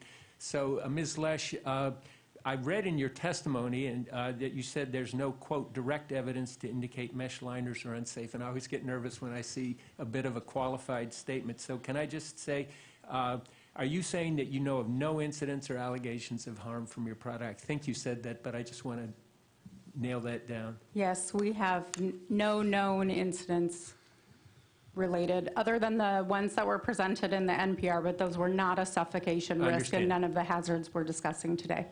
I'm also intrigued by your statement that the breathable baby crib liners pose no climb-out hazard, but they're horizontal. And why would there not be at least sometimes a climb-out hazard from your liner? So our breathable liners are constructed of mesh that is very thin. I said less than 5 millimeters. They are constructed to actually collapse. They collapse to less than 1 inch. We have had studies done to compare that to bumpers, which collapse to 2 inches. And we found that we had 10 items commonly found in a crib, which even includes a hard doll, and those were about 4 inches of climb out. We've not seen any data to cite that ours present any climb out and are the lowest of the items that we measured. And then I would point to NJ Shear's recent study that actually found no difference between liners, bumpers, and a bare crib for climb out, pointing to other factors. I guess one of the things that we're always trying to do is to figure out how to draw a line in terms of scientific data and proper empirical assessment. So my question is, how would we draw a distinction about mesh liners that would mean that other liners that purport to be mesh liners are not mesh liners? Do you have a permeability test or a thinness test? Yeah, we do, as I was stating, the 5 millimeters. There are tests to actually measure that, and that's the spacer controls that. And then we actually use, even in our company, we bought a machine that actually tests ASTM D737. So that is the permeability test for infant bedding that we would suggest a standard around. Thank you very much. Ms. Collier, I'm so delighted to see you here, and I'm particularly delighted to see that you have a free web-based source of data. I wish that we had other government entities or government-funded entities that did the same. It's really hard to get fatality data on a timely basis from, say, the National Center for Health Statistics, so you are a godsend. With that in mind, I'm curious, did you try to assess the degree to which there's overlap between the fatality data that you have and the fatality data that CPSC has? We did not, because the data that we can see is de-identified, including by state. So we have no ability to really cross. Well, we're going to hear from Dr. Thatch, but somewhere I seem to recall that he did have some ability to draw a distinction. Have you looked at his testimony? Do you have any thoughts about that? And I believe that Dr. Thatch got permission from each individual state to have it identified to him. So currently, when a researcher requests data from us, they get it de-identified, including by state. However, a researcher can ask for an identified variable, and the states have to give permission. Dr. Thatch's study occurred before my tenure at the center, but I'm fairly confident that's how he navigated that. Well, I would hope that would be how we would navigate, that we would take your information and whatever information we're getting from separate sources so that we can have a fairly clear idea of the degree of overlap. But again, I'm so delighted to listen to your testimony. I would like, Ms. Fiebrick, you made a statement, and I just want to make sure I understood it. You said that only half of the deaths from crib bumpers could be avoided with the use of mesh liner. And that goes contrary to the testimony we've heard. Did I misread what you said? Yeah, I did not have a chance to raise that point, but in the CPSC reports, staff response to record of commission action on crib bumpers in September 16th, it not only verifies that vertical crib liners would have prevented 4, possibly 6 of the 9 deaths had they been used instead of a traditional crib bumper. The other situation, vertical liners could not be used. But it did confirm that in 5 of 9 cases, continuous mesh bumpers presented the same strangulation and hanging hazard as a traditional crib bumper. Ms. Lesh, I don't want to get into a debate, but I'm just curious if you have a reaction to that. Sorry about that. I haven't looked at their particular citing that you're talking about. Then at minimum, may I ask you that you do examine the testimony and that if you have anything additional to add that you would submit that. I appreciate Absolutely. that. One of the things, Ms. Fiebrick, that I'm curious about is I don't see that there are any limits on the thickness of vertical bumper pads, do you think there ought to be some limit to the thickness? Because I could imagine somebody getting carried away with the notion of a vertical bumper pad and introducing a level of risk. We actually have the patent on the vertical crib liner, so we are the only makers of the product, and we make them consistently at that same level of padding, which we find is an ideal padding. So it's illegal to sell them under the patent guidelines. I would not presume to be an expert on patent law, but it is interesting to hear that you have that patent, and maybe that would prevent that. And again, I just need to be absolutely certain, is it your contention that never ever has there been an injury or a fatality associated with a vertical crib liner? That's absolutely correct, and they've been on the market since 2008, since for 12 years. I really appreciate that. And I can't believe those are all the questions I had, because I thought I had a million of them, but you've actually answered those. So I'm going to defer now to Commissioner Kaye. Thank you, Mr. Chairman, and thank you as well to the panelists. I think it's been extremely helpful. I wanted to start with Ms. Collier, if I can. Is there a mechanism in your system by which we can receive alerts when there are new incidents that you've categorized with bumpers? That's a great question, Commissioner Kaye. We do have a variable in the case reporting system that asks if the death might have been attributed to an issue with a product, and then there's some subsequent questions that appear. We provide extensive training to all of our teams around that variable. So if they're checking that variable, we're encouraging them to report that back to the Consumer Product Safety Commission staff in their state or region. As far as an automated alert, I think that's something we could discuss how that could occur. Well, I think that, and I don't want to speak for the staff or the other commissioners, but I know that my office in particular, we would like to figure out a way that's not burdensome for you, that we could at least figure out how we could hear about more incidents and see where the numbers are going. We'd be happy to have that conversation. That'd be great. We'll follow up with you. Thank you so much. Ms. Jacobson, thank you as well for your testimony and certainly your personal experiences as well. I was curious to know what your opinion of the mesh bumpers and the liners are. At First Candle, we follow the American Academy of Pediatrics recommendations. My feeling in particular, and again, I'm not a scientist, I'm not a researcher, is it's the breathability factor. And in my opinion, if something's breathable, then it would be used by the parents. I think more importantly, though, is the fact that many people have stated here is parents want a solution. Parents are exhausted, and whether there is a imminent danger of harm, they perceive there's a danger of harm in their entrapment or using, getting limbs entrapped. So they're going to use something. So I think it's important to have something that will give parents a sense of comfort, but at the same time be safe. That's fair and well said. Thank you for that. Ms. Lesh, on the question you mentioned in response to Chairman Adler's question that you have a permeability test, I think more specifically what we have been looking for to address a 104 standard would have to do with airflow and coming up with a test method that would accurately and repeatedly measure airflow. Does your test method speak to that? So that's the ASTM test method, and it does report airflow, or it reports CFM. The work we recently had done by the environmental controls expert also does create a relationship between the infant's airflow and the CFM. That's the use of Darcy's law, which is something that can be looked at in relation to what level of CFM to set based on the infant breathing rates that we're trying to consider. I see. And certainly, as you look at the package, if you see gaps in terms of the test method or the test specifications, whether it's relying on ASTM or others, please feel free to submit those comments during the rest of the comment period. Thank you.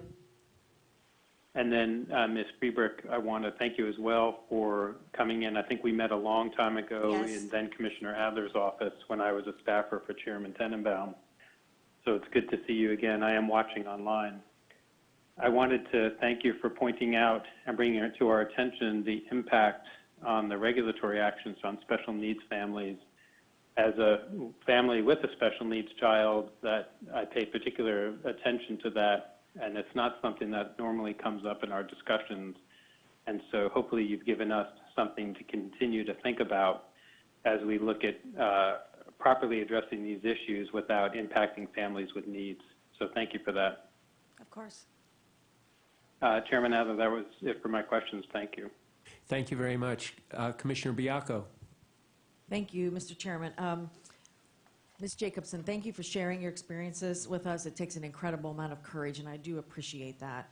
I do agree with a lot of the things that you said. That no matter how educated you are, no matter what you know, parents do look for a solution for something that they perceive.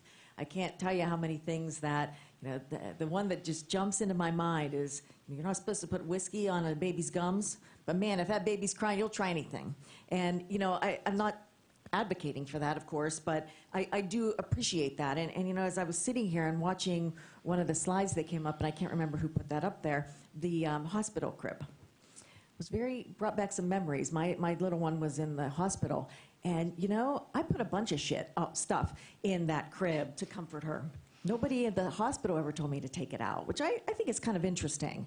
And I have been going through pictures lately for another reason, and look, when I came to this job, I realized all the mistakes that I made as a mother, and there are a lot of them.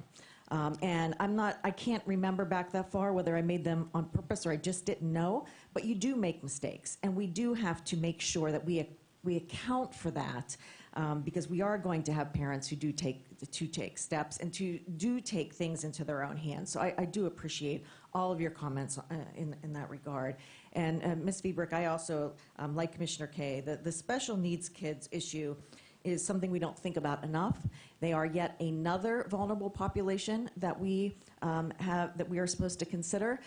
Children, just children or just babies, are not the only vulnerable group of consumers or product users that we should be looking at. And I thank you for bringing that to our attention, because I hadn't really thought about it from that perspective. It's a very good point. We hear from them all the time, and they are looking for an answer. They Yeah, really that are. makes sense. We get long letters written to us about what a difference the product made for them. It's an excellent point. Ms. Collier, I have a couple questions for you. Does Maryland participate in your program? It does.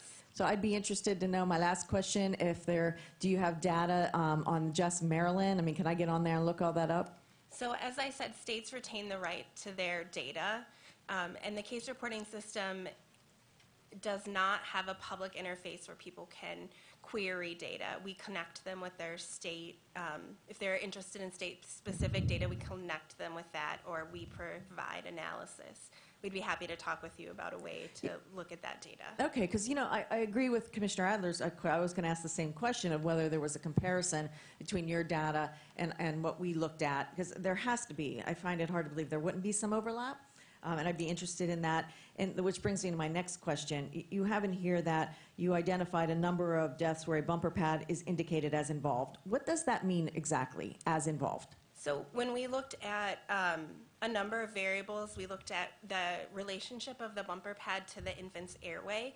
So if the infant was found, let's say, on their back in the middle of the crib, and the airway was noted as unobstructed, we wouldn't consider that to be the bumper pad was involved. So really what we looked at were cases where the bumper pad was not only present, but in a position that it could have contributed to the infant's death. So those would largely be cases where it's noted that the bumper pad partially or fully obstructed the infant's airway.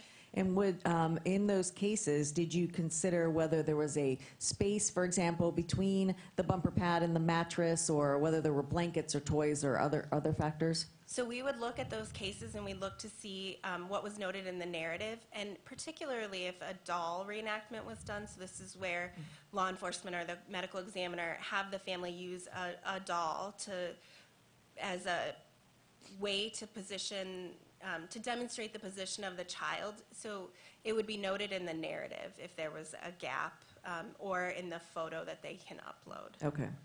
So the medical examiner's conclusion is always something that troubles me, because they don't always make a conclusion that is consistent with what we're looking for. I mean, you could say that someone died of a pulmonary embolism, but that doesn't mean it was caused by a product or that it wasn't caused by a product. So that particular conclusion doesn't always tell us what we need to know. So I do appreciate that there's additional points.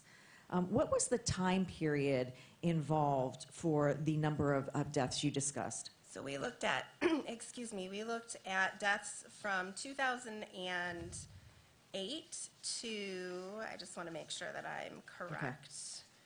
2008 to 2018 from 25 states. So although 45 states use the case reporting system, some do not allow us to use their data for research. So just 25 states.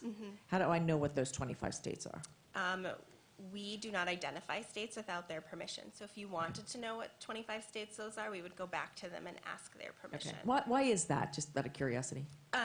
We recognize that the data put into the case reporting system contains a number of identifiers. It's also very protected data under a number of laws. Right. We also recognize, myself as a mom, I would want to know that if my child's data was in here, it was very hard to identify my child and use that data. EII type of thing. Okay, it's helpful. Does your data, what are the 5 states that don't participate? Sure, so they're Kansas, North Dakota, Maine, Vermont, and North Carolina. Is there a particular reason? I'm just curious. Yeah, so the main reason is that they have legislation that prohibits them from sharing data with an outside entity. In fact, 2 of our staff are in Kansas right now testifying before their state legislature to help them change their law. Okay, thank you. Ms. Loesch, you mentioned something that caught my attention, and that was with regard to mesh on play yards. How does your particular product compare to mesh on play yards? Sure. We actually use a few different mesh, but the primary mesh that I referred to in the slide was a classic mesh, and that's very similar. So ours range anywhere from 3 to 5 millimeters. Play yards may be a little thinner, but they're constructed in the same way. And the one thing about spacer fabrics to note is it's not necessarily the thinness that contributes to the breathability. If you imagine a 3D structure, it's the interaction of the holes and the spacers and actually the angles of the spacers. So it's a very similar type of mesh using the same construction process of warp knitting. I would assume, but I don't know, that you've made some comparisons in the data that's out there, because there's a decent amount of data out there for play yards. Comparisons to? Injuries, whether there have been any deaths, whether the testing standards are the same. Yeah. Yes, and we actually test our mesh to play yard standards on force, and that's why we set those holes the way they are, so fingers and toes can't get caught in the mesh. All right, I think that's it for now. Thank you very much. We're doing great on time. Commissioner Feldman. Thank you. And again, thanks to everybody on the panel for being here today. This is a useful discussion, and hearing about what you're working on in terms of products and research is really useful to CPSC as we grapple with these issues. I had a number of questions, and I'm not exactly sure where to start, but I think I'll start with you, Ms. Fiebrick. So looking at the vertical liners and the way that you're marketing your product, the price point, sort of your target audience in terms of focus on special needs, do you consider yourself to be in the same product category as crib bumpers? I think at times we serve the same purpose, but really hearing how the first panel believed that crib bumpers did not serve a use after 6 months. That distinction is so great compared to our product and the use of our product and the parents that purchase it. That's definitely a distinction, is the limit of use and the primary use of it. I think the number one distinction as well is whether it's continuous or non-continuous, basically horizontal versus vertical. Okay, so you think that you're in a distinct product category, but have concerns that you may well get swept up in a broader regulation. That's been our goal. I mean, our goal is to provide a solution to a traditional crib bumper. We had to market ourselves sort of in the same category. This is an issue we constantly deal with retailers. They're putting us in crib bumpers. We are actually in the state of, for the state of Maryland, Amazon has still a few of our products based simply on color that are not exempt. So we are being tormented by these state bans because we're constantly having to work with the legislatures and show the exemptions to the retailers because we are different. Sure. But the discussion that I'm hearing today, and Ms. Loesch, I want to get to you as well, the experience that you're having with your sales data and marketing of your products does speak to what the consumer demand is for the product. Yes, and we constantly get calls. It's like a hotline, people wanting our product. People are confused, and actually a lot of parents that we talk to know that they cannot use a traditional crib bumper. So they're calling us for a solution because they know they can't use the other one. So let me ask it another way. Mm-hmm. I heard that both Breathable Baby and Go Mama Go designs have been successful in seeking a carve-out or special treatment under the Maryland ban, for instance, or in New York. In those states where there's a state ban in place, and I think this speaks to sort of the elasticity of consumer demand, what are you seeing in terms of growth or not of sales of your products in those states where you can buy them, but there's a broader bumper ban in place? I think New York is going to be the biggest change maker. We should see a demand. We haven't quite seen that just yet. I mean, it's going to be probably a slow increase. It's not going to happen overnight. Also because we sell third party as a wholesaler to Amazon, Buy Buy Baby, Walmart. We don't know sometimes where those products are going to. But, as we do see, and I think with Maryland, the fact that the infant mortality rate is going down within this special situation, while my product is still available, proves that I'm not having a negative effect on that. It's strictly positive. Ms. Loesch, are you seeing similar? We haven't seen anything that would statistically say that is driving incremental demand. I will say, however, if you look at Amazon reviews, so we also sell on Amazon, you see parents commenting on with the ban, which are from those states, so you'll see some comments like that on Amazon. So people are aware. I don't see that it's driving, significant incrementality by way of, moving demand from bumpers to liners. I think why that is that people are becoming aware when a state law is passed that there's some other consideration set there or some other consideration set should happen. But you're seeing would-be bumper customers expressing interest and demand for both of your products? Correct. Oh, yes. Okay.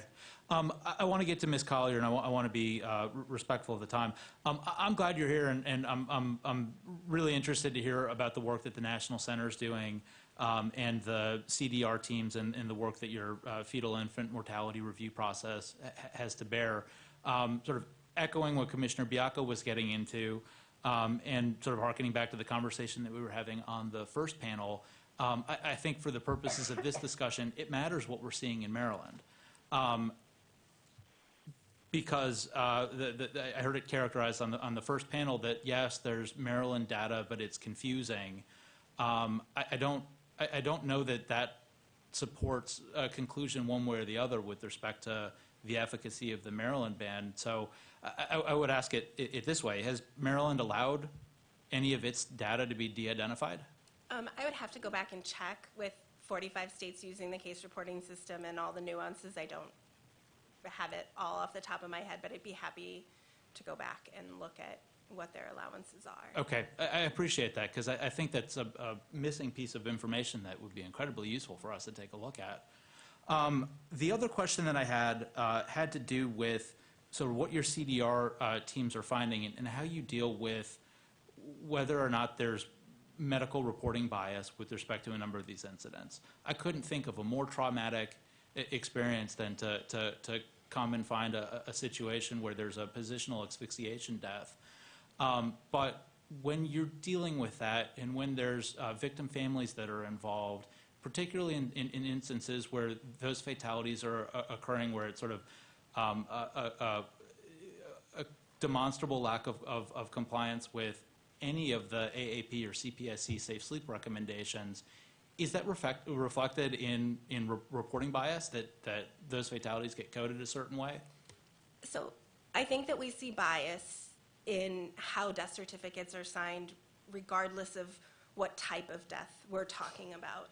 I think what is unique about child death review teams is that they have the opportunity to put together this multifaceted picture of what happened. And so what we often see is that they uncover and expose those biases that are inherent in our systems. So as a community, they can talk about them and they can provide education and training to try to overcome them.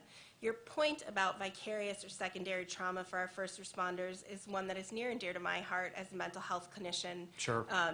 We know this work is so challenging for them. We provide a lot of coaching, and we hear, particularly from law enforcement, that fatality review teams are the place they can go and they can let their guard down and talk about how hard it was, right?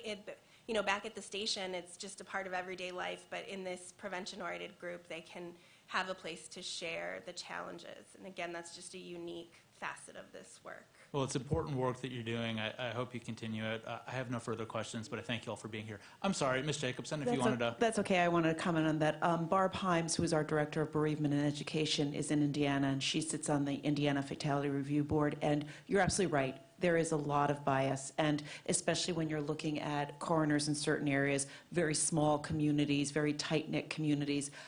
There's a bias, quite frankly, when it's a non-Hispanic white, and they don't want to say that it's accidental suffocation. As I said, we have many people in our support group who feel guilty as it is. On the other side, when it is non-Hispanic black, there is a lot of time where DCF will get involved, and there is. So there are those challenges. I will also tell you that in the time when there is between the time there's the autopsy and the death, there's a lot of chatter online of it has to be SIDS, it has to be SIDS, and then they're posting the pictures of their baby in the crib with bumpers and blankets and everything else, and it just makes me cringe. I think that highlights yet another challenge that we're going to have to grapple with as we're addressing the issue and making decisions. Again, appreciate you all being here and sharing your testimony. Thank you.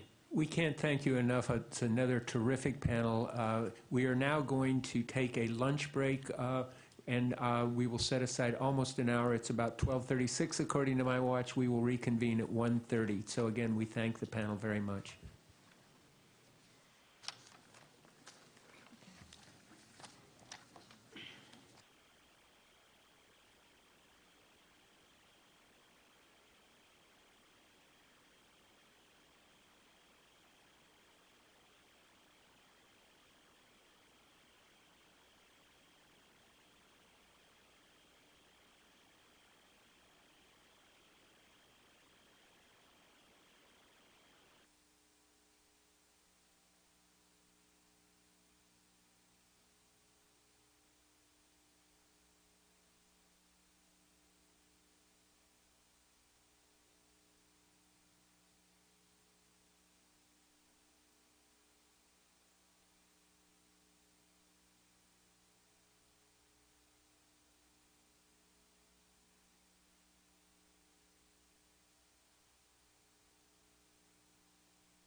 I'm going to invite the panelists to take their seats now.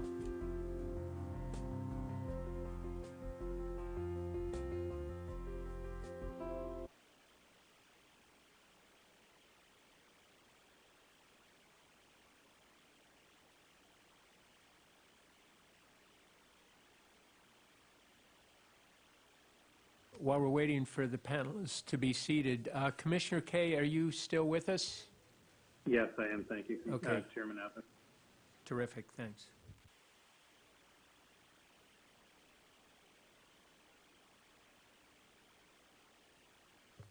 Okay, we're going to begin the third and last panel of the day. You see that no one is sitting in Dr. Thatch's seat. That's because he's going to be in touch with us via telephone. So, Mr. Dickerson, if you would like to proceed. So good afternoon, everyone. I'm James Dickerson, PhD. I forgot Excuse to me, put Dr. Dickerson. It's okay. I earned it, but my head's not that big.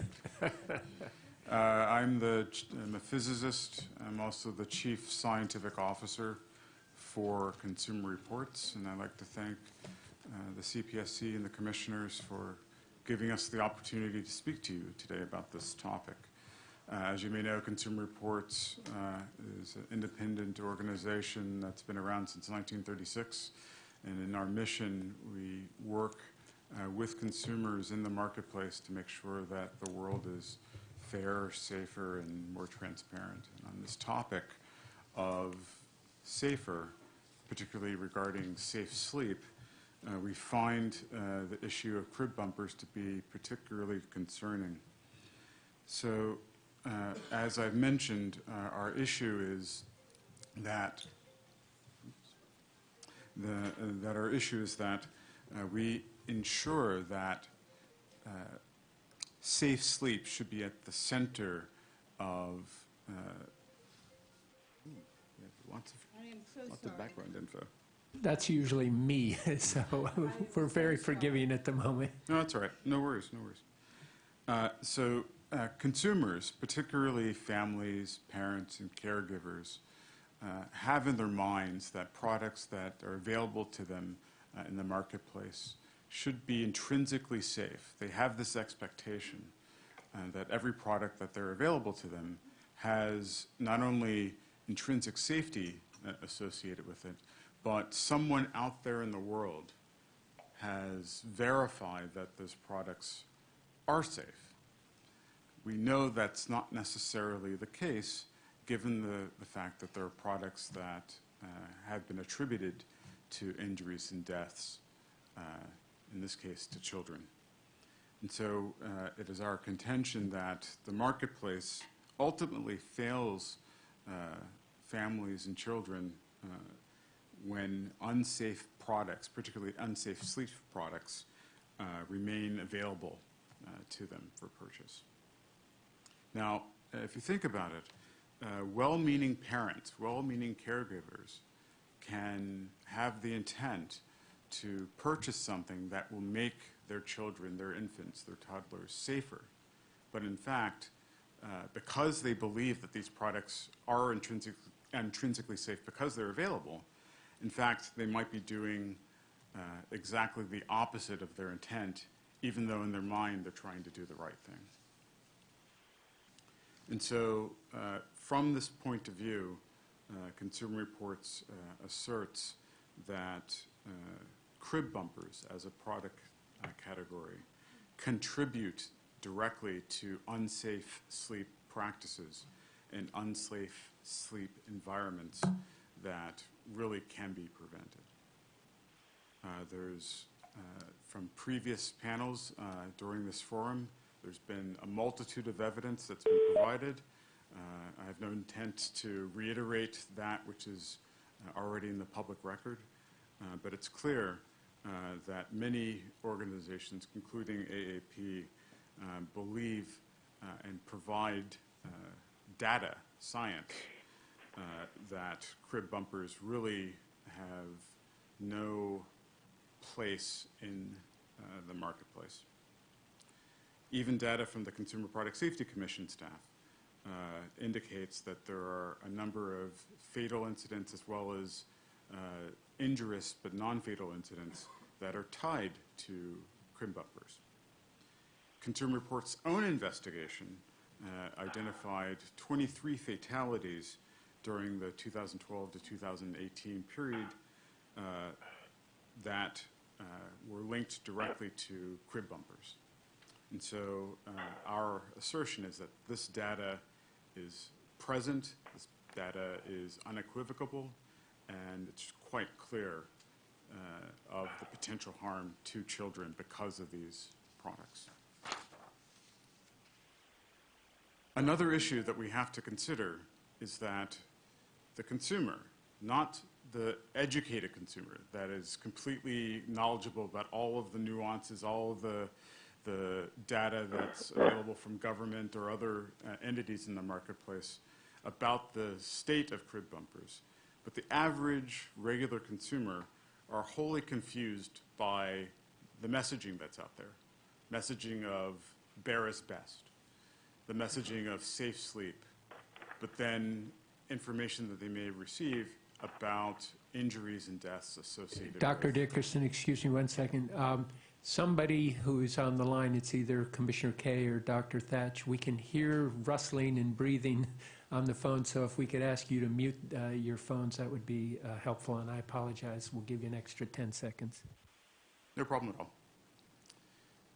So in knowledge of this, Consumer Reports decided to do their own investigation. So we have a standing panel of 1,000 consumers out there in the marketplace. And we identified of those 1,000 panels that we engaged, 240 of them identified as parents. And so we wanted to ask them what they understood regarding safe sleep, regarding crib bumpers, and regarding bear is best, those messaging. So what's the interlacing of those three concepts? And what we found was that 73% of parents believe that bear is best message makes sense with respect to infant sleep safety. However, a little bit lower than that, only 55% of parents believe that it's unsafe to use crib bumpers with regarding safe sleep.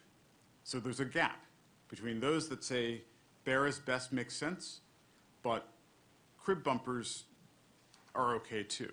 So we found a gap of about 20%, and we feel that that gap of 20% that have an understanding of bear is best conceptually, but also don't see crib bumpers as a particular issue might be a notable issue that we all in the marketplace, all parts of the marketplace need to address. And we also need to address it in terms of our messaging. Clarity, consistency, and conciseness in our messaging. We're aware that states, stores, distributors of products, the House of Representatives all recognize risks associated with crib bumpers. As it's already been stated during today's forum, states like Maryland, Ohio, and New York State have all banned crib bumpers, and other states are considering legislation associated with this. The U.S. House has passed the Safe Sleep for Babies Act last month, and we at Consumer Reports wholly support that bill and hope that there's notable progress when it goes to the Senate.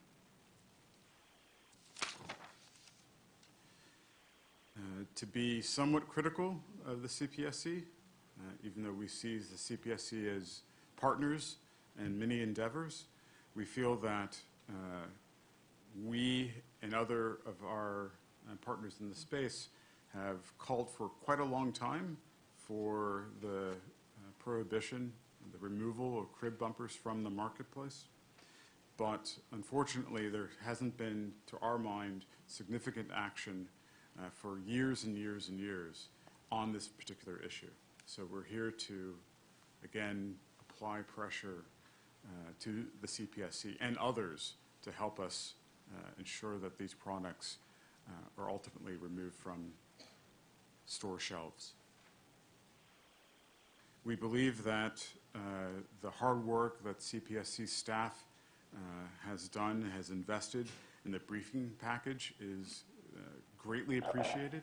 So we are here to partner in that respect, to provide as much support as we can, given that briefing we think is a very strong step forward. But the issue is that the proposed rule, as we see it, is quite intricate and complicated, but ultimately isn't strong enough. And so it's associated. Could you turn that off, please? Could you turn the... We'll give you an extra 10 seconds again. All's good. I used to be a professor, so I'm used to lots of interruptions, so no worries at all. We believe that the weakness of the proposed rule could end up leading to greater confusion and ultimately additional delays in having a resolution on this matter, something that we feel, given the severity of this topic, that any delay is too much of a delay. We really want to see resolution as soon as possible. So to conclude, a multi-component 10 minutes. Crib bumpers, in our point of view, should not be for sale. Full stop. Let me say it again, because maybe it was not clear. Crib bumpers should not be for sale. Full stop. We thank you very much for the opportunity to speak to you. Be happy to answer questions. And again, thank you for all of your efforts. Thank you. Commissioner Kaye, questions? I don't think it's actually my time. I think it's actually the next witness. Oh, my turn. No, I'm sorry. Strike that. Yes, next witness. Sorry. Got a little distracted there. Good afternoon. I'm Kelly Mariotti, Executive Director of the Juvenile Products Manufacturers Association. I'm also a mom, former owner of a baby products manufacturing company that made, among other things, cribs, cradles, and soft goods, including bumpers. And I'm also the former CEO of First Candle and a longtime board member, an organization we heard from earlier today. The issue of safe infant sleep has been a common thread throughout my career, and I've had the unique opportunity to consider it from a variety of perspectives. About 3,600 American babies die in their sleep every year for reasons that remain mostly elusive. Eliminating those deaths is a personal passion and a goal we all share. JPMA is a national not-for-profit trade association representing 95% of the prenatal to preschool industry, including the producers, importers, and distributors of a broad range of child care articles that provide protection to infants and assistance to their caregivers. JPMA collaborates on programs to educate consumers on the safe selection and use of juvenile products. Promoting baby safety is a key mission of the association. In May of 2012, more than 7.5 years ago, JPMA petitioned the Commission requesting that rulemaking be initiated that defines and distinguishes between hazardous, pillow-like crib bumpers and non-hazardous traditional crib bumpers. CPSC voted in May of 2013 to grant the petition and directed staff to initiate rulemaking to address the risk of injury associated with the use of crib bumpers and to provide the Commission with a briefing package that described the possible regulatory options the Commission could take to address the risk of injury associated with these products. 4 years later, in a report dated September 9, 2016, titled CPSC Staff Response to the Record of Commission Action on Crib Bumpers, was released. You've heard from several people today that consumer demand for these products does exist, and it exists to solve real problems. The report itself stated that crib bumpers are generally used as providing two safety benefits: preventing infants from getting their limbs caught between crib slats and protecting infants from impacts against the sides of a crib. During rulemaking activities for full-size and non-full-size baby cribs, CPSC staff found that infants getting their limbs caught between crib slats accounted for many incidents involving cribs, and bumpers likely prevent some incidents and injuries involving limb entrapment. The staff also stated that eliminating crib bumpers might result in some caregivers using soft bedding as an alternative protective barrier against the crib structure because consumers have been known to engage in similar behaviors, even in the presence of contrary warnings in the sleep environment. This report also concluded that 72 of the 107 reported fatal incidents are unlikely to be addressable by Commission action. Thus, improved performance requirements or even a ban are unlikely to have had an effect on these deaths. In contrast, 9 of the 107 reported fatalities are likely to be addressable to some degree.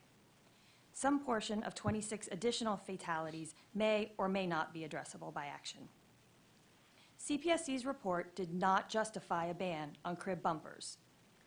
Further, the conclusion noted that finding that crib bumpers present an unreasonable risk of injury would likely prove difficult, although this finding would be required to pursue rulemaking under the CPSA or FHSA.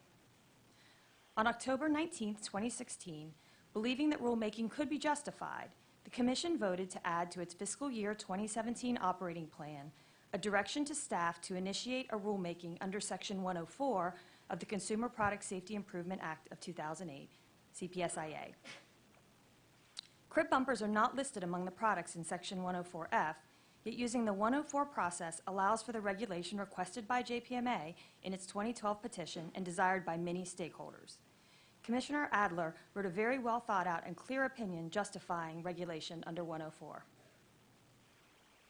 Section 104B of the CPSIA requires the Commission to first examine and assess the effectiveness of voluntary consumer product safety standards for durable infant or toddler products in consultation with representatives of consumer groups, juvenile product manufacturers, and independent child product engineers and experts, and promulgate consumer product safety standards for durable infant or children's products. Section 104F1 of the CPSIA defines the term durable infant or toddler product and specifies 12 categories of products that fall within the definition. The Commission's fiscal year 2017 operating plan directed staff to propose to amend the definition of durable infant or toddler product to include crib bumpers. Note here that contrary to testimony this morning stating that no one is testing these products, there is much testing and research done on crib bumpers. Regulation under Section 104 will also require pre-market third-party testing be conducted. Pursuant to Section 104B, CPSC staff has consulted with the required stakeholders in the development of the NPR, largely through the ASTM process. ASTM F1917 subcommittee members represent producers, users, consumers, government, and academia. Utilization of ASTM safety standards is recognized as an effective approach to address consumer hazards, especially applicable to juvenile products. Staff began the consultation process for this rulemaking in December 2016 in a letter to ASTM requesting that the F15-19 Subcommittee on Infant Bedding form task group make improvements to the standard related to 3 areas: firmness requirements, airflow requirements, and warning and instructional requirements, and to initiate activities to update ASTM F1917-12 with more stringent requirements that will further reduce the risk of injury associated with crib bumpers.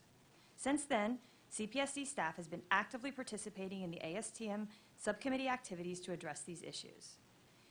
The updated standard, to be published shortly, includes most of the staff recommendations cited in the September 4th, 2019 proposed rule and briefing package.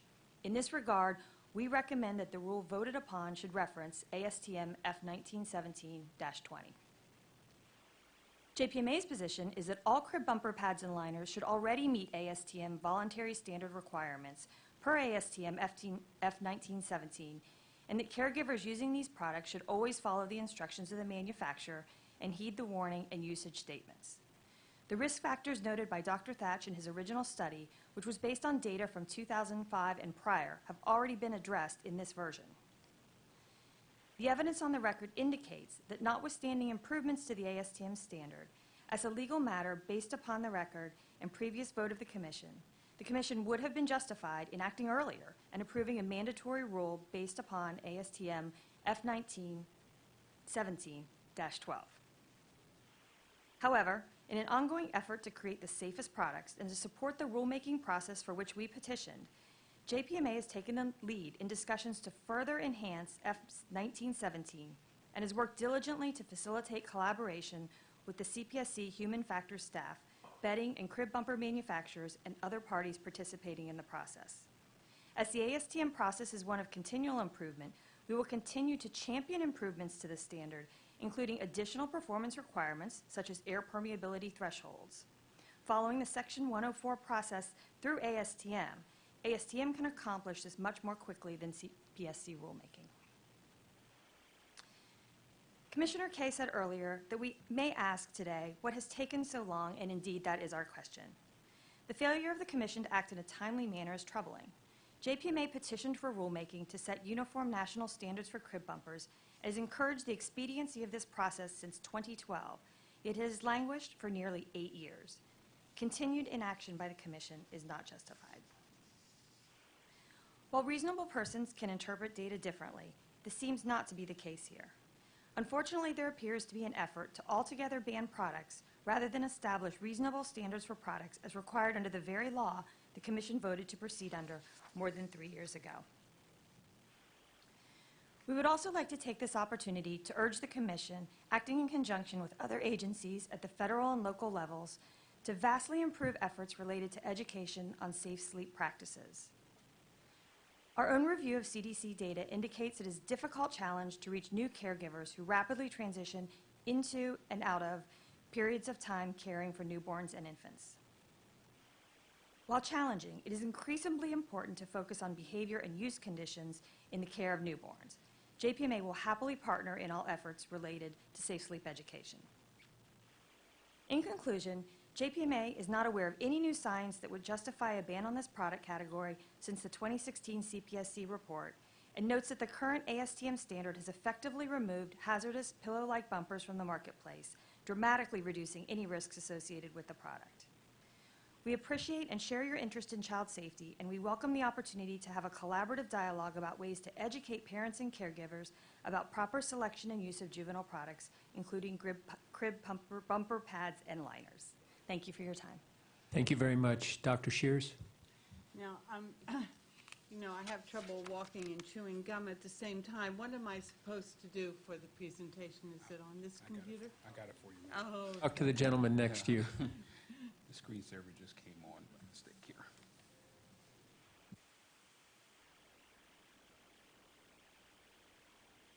They miss you too.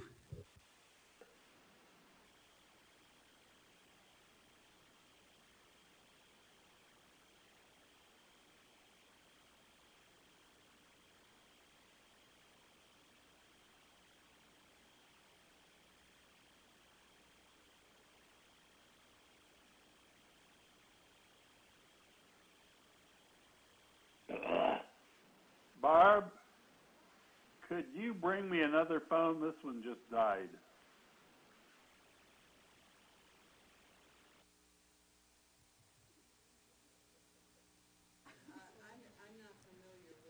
No, there it goes. He had to go and fix it back in the room back there.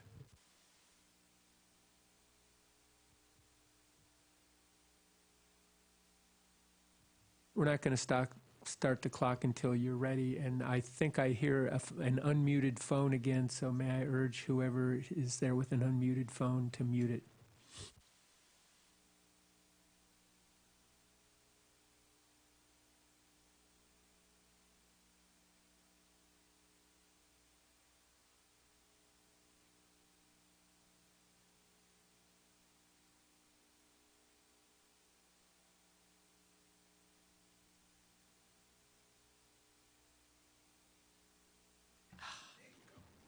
Thank you. Good afternoon. Thank you for having me. I'm N.J. Shears. I was a staff member of CPSC for 26 years. I miss you guys. And I thank you for letting me review crib bumper deaths. So my purpose is to compare the staff's review of bumper deaths with diagnoses by the medical examiner and pathologists. There were 43 deaths that they evaluated in 2016 that Brad Thatch and I also evaluated and were published in the Journal of Pediatrics. Before I go on, though, I'd like to talk about the suffocation mechanisms. The first and most frequent is wedging, where the infant gets stuck between two surfaces and can't get out. If you remove one of those surfaces, like the crib bumper, the wedging doesn't occur. The second mechanism is face against the bumper without wedging. It's called lethal rebreathing. So as the infant breathes into soft bedding, oxygen gets depleted, carbon dioxide accumulates, and the infant rebreathes the carbon dioxide and suffocates. The third method is strangulation with bumper ties. There's very few, and we won't talk about them here. Now, the team at CPSC evaluated those deaths and disagreed with the medical examiner on 34 deaths, agreed on 3 deaths, and agreed on 6 deaths that the medical examiner called SIDS. Brad Thatch and I reviewed those 6 deaths and thought they were likely to be suffocations, but you know, that was not a medical examiner diagnosis. So I'd like to tell you why I think the best evidence for how the deaths occur are from the medical examiners. One is they're on the spot. They're there when the deaths occur, and CPSC can review those years later. Some of them are years old. The ME's investigators do the scene. They ask the parents to place the doll the way they've seen, the way they found their infant. And they also do, the medical examiners do the autopsies, and CPSC staff disagree with those diagnoses from the autopsies. So the MEs are the primary source of the data. They do the autopsies, the investigations, the death certificate. They are the official word. And so CPSC is reviewing information primarily from the medical examiners. Often they said the data was unclear or conflicting, but to my knowledge, they did not contact the medical examiners to talk to them to ask why or what was going on. Finally, the ME and pathologists are physicians. They're trained in, they have specialized training in diagnosing manner and cause of death. And CPSC staff does not have that specialized training. And there are no physicians on CPSC staff. So what I'd like to do now is go through about 7 cases, depending on my time. And these are cases where I put on the slide for your reference quotes from the death certificate, autopsy, and investigation. I'm not going to go through those, but I'm simply going to try to say what was the logic that the staff used to come to their conclusion. In this case, they said they didn't know if the bumper caused the death. And the logic was there's no autopsy. Well, there was, because when I was on staff, I put it in the databases. The baby was sick, but the pediatrician said the illness wasn't severe enough to cause his death. And finally, that this 7-month-old was developmentally capable of moving its head and getting fresh air. But that ignores the arousal literature. Hannah Kenny at Harvard studied Sid's brains and found an arousal deficit. So if this baby had an arousal deficit, it would not have moved its head. In this case, the team said it was unlikely that the bumper caused the death. And the logic was the police and the father did not say the baby was wedged, but the medical examiner did. Well, this is a kind of wedging. It is two surfaces. The pocket is deep enough that the baby gets into that pocket and can't turn its head. So it is a form of wedging. They also said the blanching and lividity patterns clearly suggest that the infant was horizontal, prone horizontal on the surface and face down. We would argue that the blanching lividity could also say the baby was prone, but face to the side. And they felt that this soft padding was, the dent in the padding was likely incidental, and of course we disagree with that. In this case, they felt it was unknown if the bumper caused the death. This was a wedging. The wedging was between the nursing pillow and the bumper, and they said, well, the baby's face, we don't know if it was into the pillow or into the bumper. Well, it's a wedging. It doesn't matter.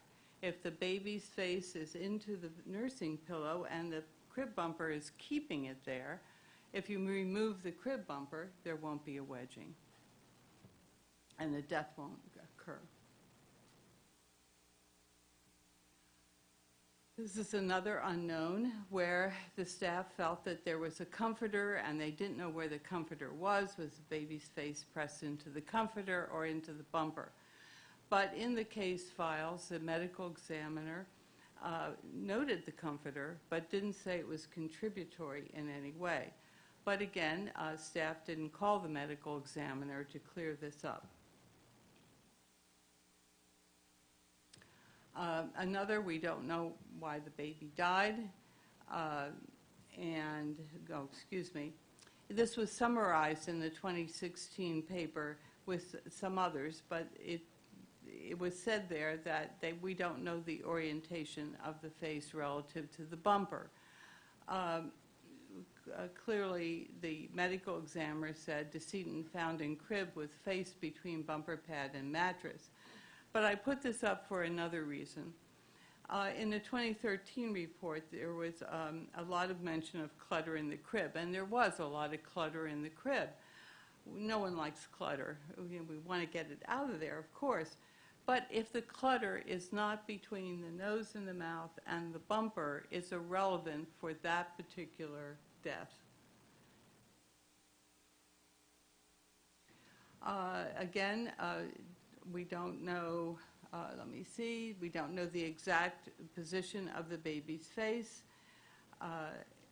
But again, we didn't communicate with the medical examiner or pathologist to find out why they said what they said, face wedged against bumper and mattress of crib.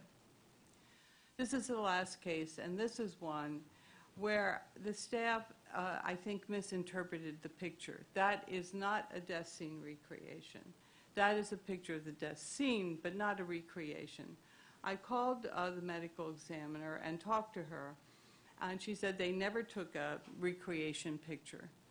So, and in 2013, the staff said that they were entrapped, the baby was entrapped by a sleep positioner with back towards a bumper, covered crib side. That is not correct according to the medical examiner. And so, our recommendations are to ban these padded crib bumpers.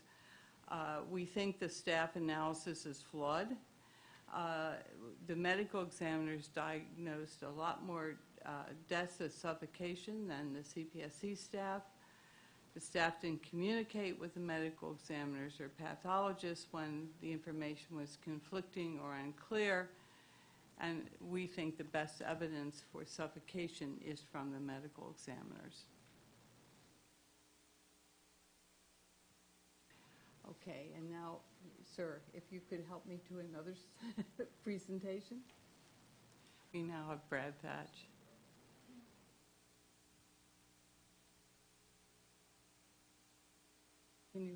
Could you get me up with another one? Let me ask our tech person, Rock, if you could come out and set up Dr. Thatch's slides. Thank you.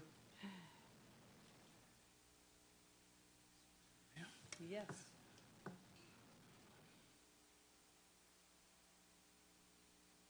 It's right here. Thatch. Yep. Should be Thatch.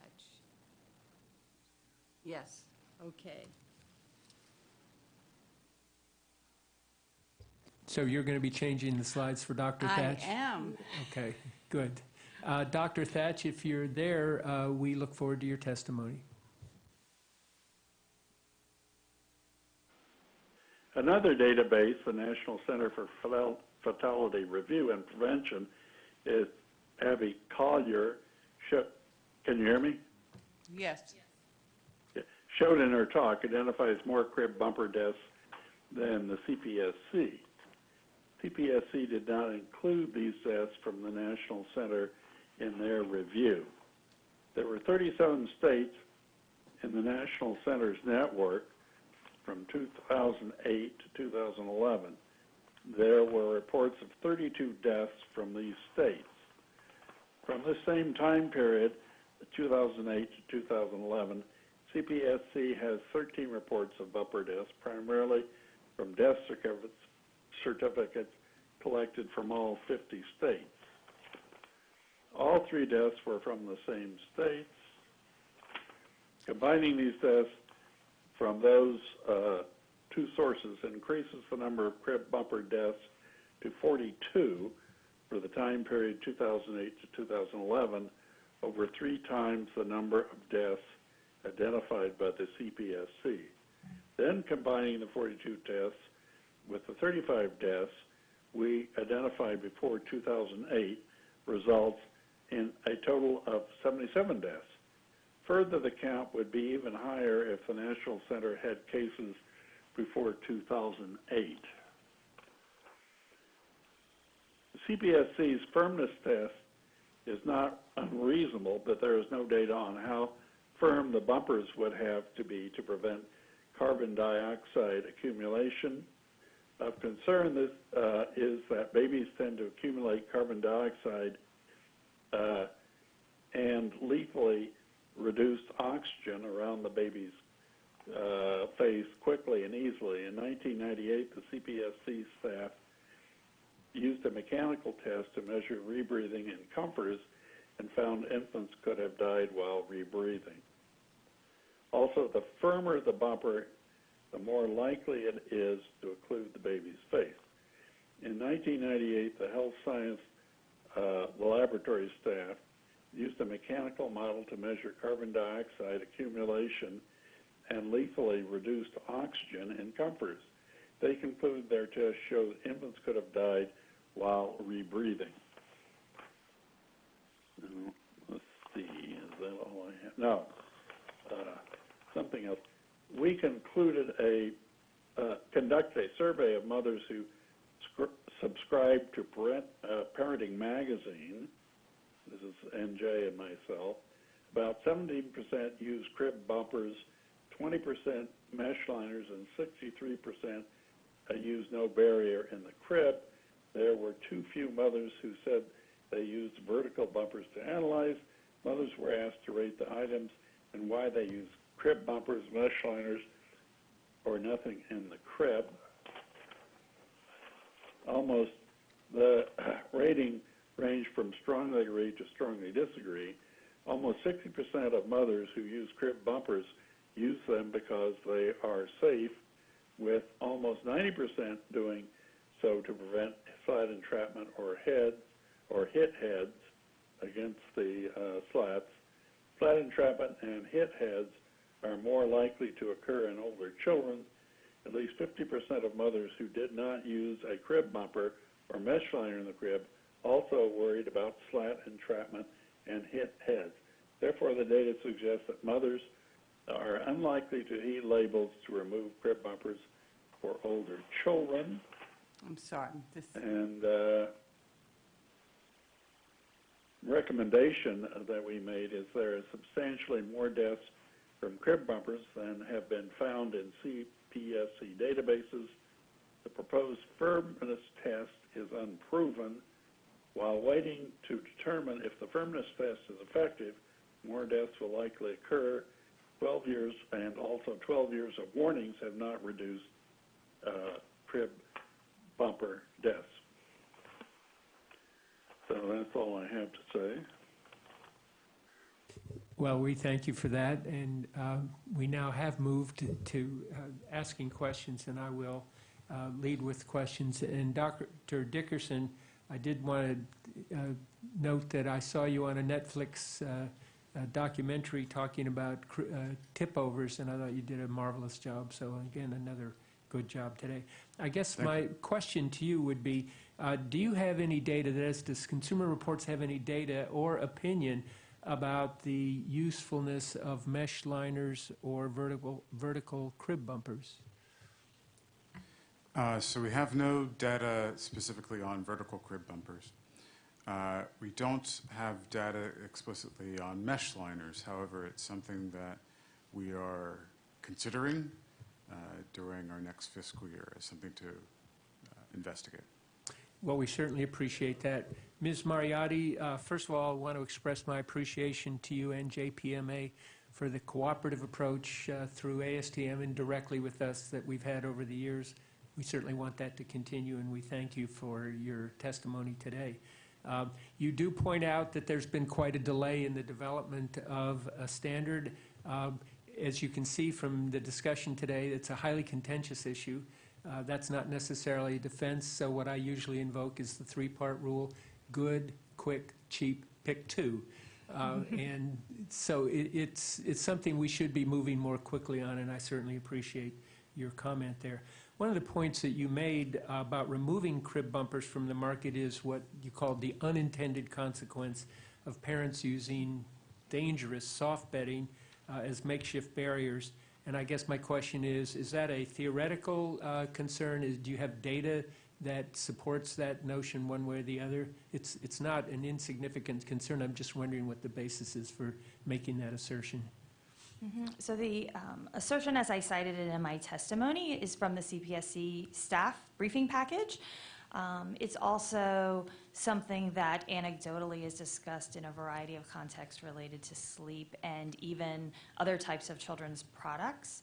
In terms of the data as to parents using these items and how they're using them, most of that comes from reviewing incident reports and seeing that these other products are present in the environment, regardless of the product that is under discussion or the type of death we're talking. But in terms of hard data as to how many people do this and what's the inclination to do it, it doesn't exist. I do note, however, though, that when we look at pictures, these very troubling pictures of these death scene investigations, in most cases there are a variety of products implicated, and I think that we can draw a conclusion from that it is not an uncommon occurrence. Thank you for that. Dr. Shears and Dr. Thatch, and I'll start with Dr. Shears. One of the confounds I think I mentioned earlier this morning when we're looking at deaths in cribs is the issue of soft bedding versus crib bumpers, and you addressed it to some extent, but I'm wondering, to what extent do you think that's a serious confound? To what extent do you think that crib bumpers by themselves present a hazard? And do you have any suggestions about how we can assess the data more accurately? Well, the last part, no. The data is the data. That's what I was afraid I'd hear. Stuck Yes. with that. To me, the death is, I'm not a medical person, and I don't claim to be, so I'm not going to get into some of that. But to me, these are the only holes that you can use to get suffocated. So if the product is here and a clutter is there, that's I would argue that is the bumper and not the clutter. Is it your suggestion that when staff is looking at the fatality reports, that to the extent they can, they should contact the medical examiner to make sure that we've gotten at least their best assessment about what occurred with respect to a fatality, or is that a resource drain of major proportion? It is a resource drain, certainly, because when I was asked to take a fresh look at the data, what I found was our files were very sparse. And so I got a list of, and we called the medical examiners. They're very helpful. They'll give you anything. I'd say, give me whatever you got in your files. But some things are offline, so to speak, and the medical examiner remembers them, but they didn't write them down. So yeah, I think it's critical to talk to them if something's conflicting or unclear. And if it's clear, you don't have to call, but certainly if it's conflicting or unclear, you should call. I appreciate that. Just out of curiosity, based on your assessment of the data, do you have a sense, either based on data or just an impression, whether deaths associated with crib bumpers are staying stable or increasing or decreasing? Well, when we did the 26 paper, we saw an increase, but we couldn't over time, we're not sure what it was. It could be just better reporting because people know we're interested, or CPS, I'm not we anymore, but CPSC is interested in it, and they'll just report more often. In your 2015 paper, you point out that infants still manage to get stuck in crib bumpers either by putting their legs over or under the bumper. Do you have a sense of the frequency of this? Did you have any hard data, or it seemed to be an interesting observation that I hadn't seen before? No, I don't have hard data. What we did was, that's in the complaint database where people call in and say, this is what happened to my infant and I want to complain to CPSC, but there's no way to get any kind of estimate of the extent of that.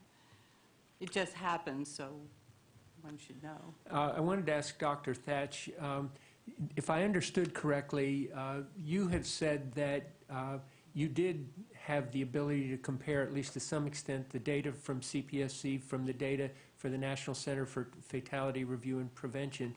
What's your best sense about the degree of overlap? What's your best sense about the number of instances of fatalities that they have versus the number of fatalities that we have? Well, that's not quite fair for Dr. Thatch because whoever. I did that, and so this was in the 2013, I believe, and at that time Terry Covington was head of the National Center, and I called her, and she said, well, the only way we can compare is to look at the states, and she went and did all the due diligence of getting the state's permission. So that's what we did. So in this figure, what you see is from 2008 to 2011, there were only 13 deaths at CPSC. And from the National Center, there were 32 deaths from CPSC. Only 3 deaths were from the same states. So this is, I think, incredible, because if you add all of this together and you get to 77 deaths, we don't know how many deaths are out there is what it comes down to, is we just don't know. But it's a lot more than we thought. I'm intrigued that the staff didn't include data from the National Center. Do you have a sense of why that is? Is there a concern about the lack of quality of the data? Well, it's a lot of work. I mean, the staff does a lot of work. I don't know why they didn't contact the center. One final question. Do you, or Dr. Thatch, do you have an opinion about the merits of mesh liners or the merits of vertical liners as products on the market? Well, I think mesh liners are fine. I don't think they impose any additional hazards. And vertical liners, would it be the same assessment, same conclusion?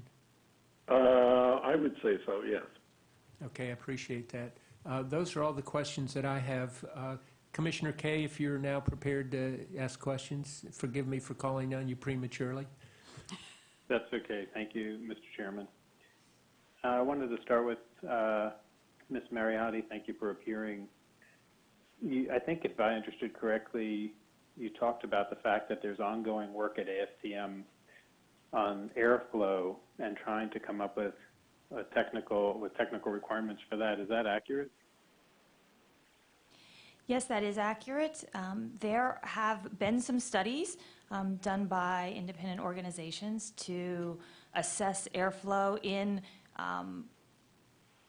cloth bumpers as well as some of the other products that have been discussed today. In addition, as we heard earlier, there is an airflow requirement in a different ASTM standard, and that work continues. It's the ASTM is expressed as a group that next round, that's a requirement that they're hoping to incorporate into the bumper standard.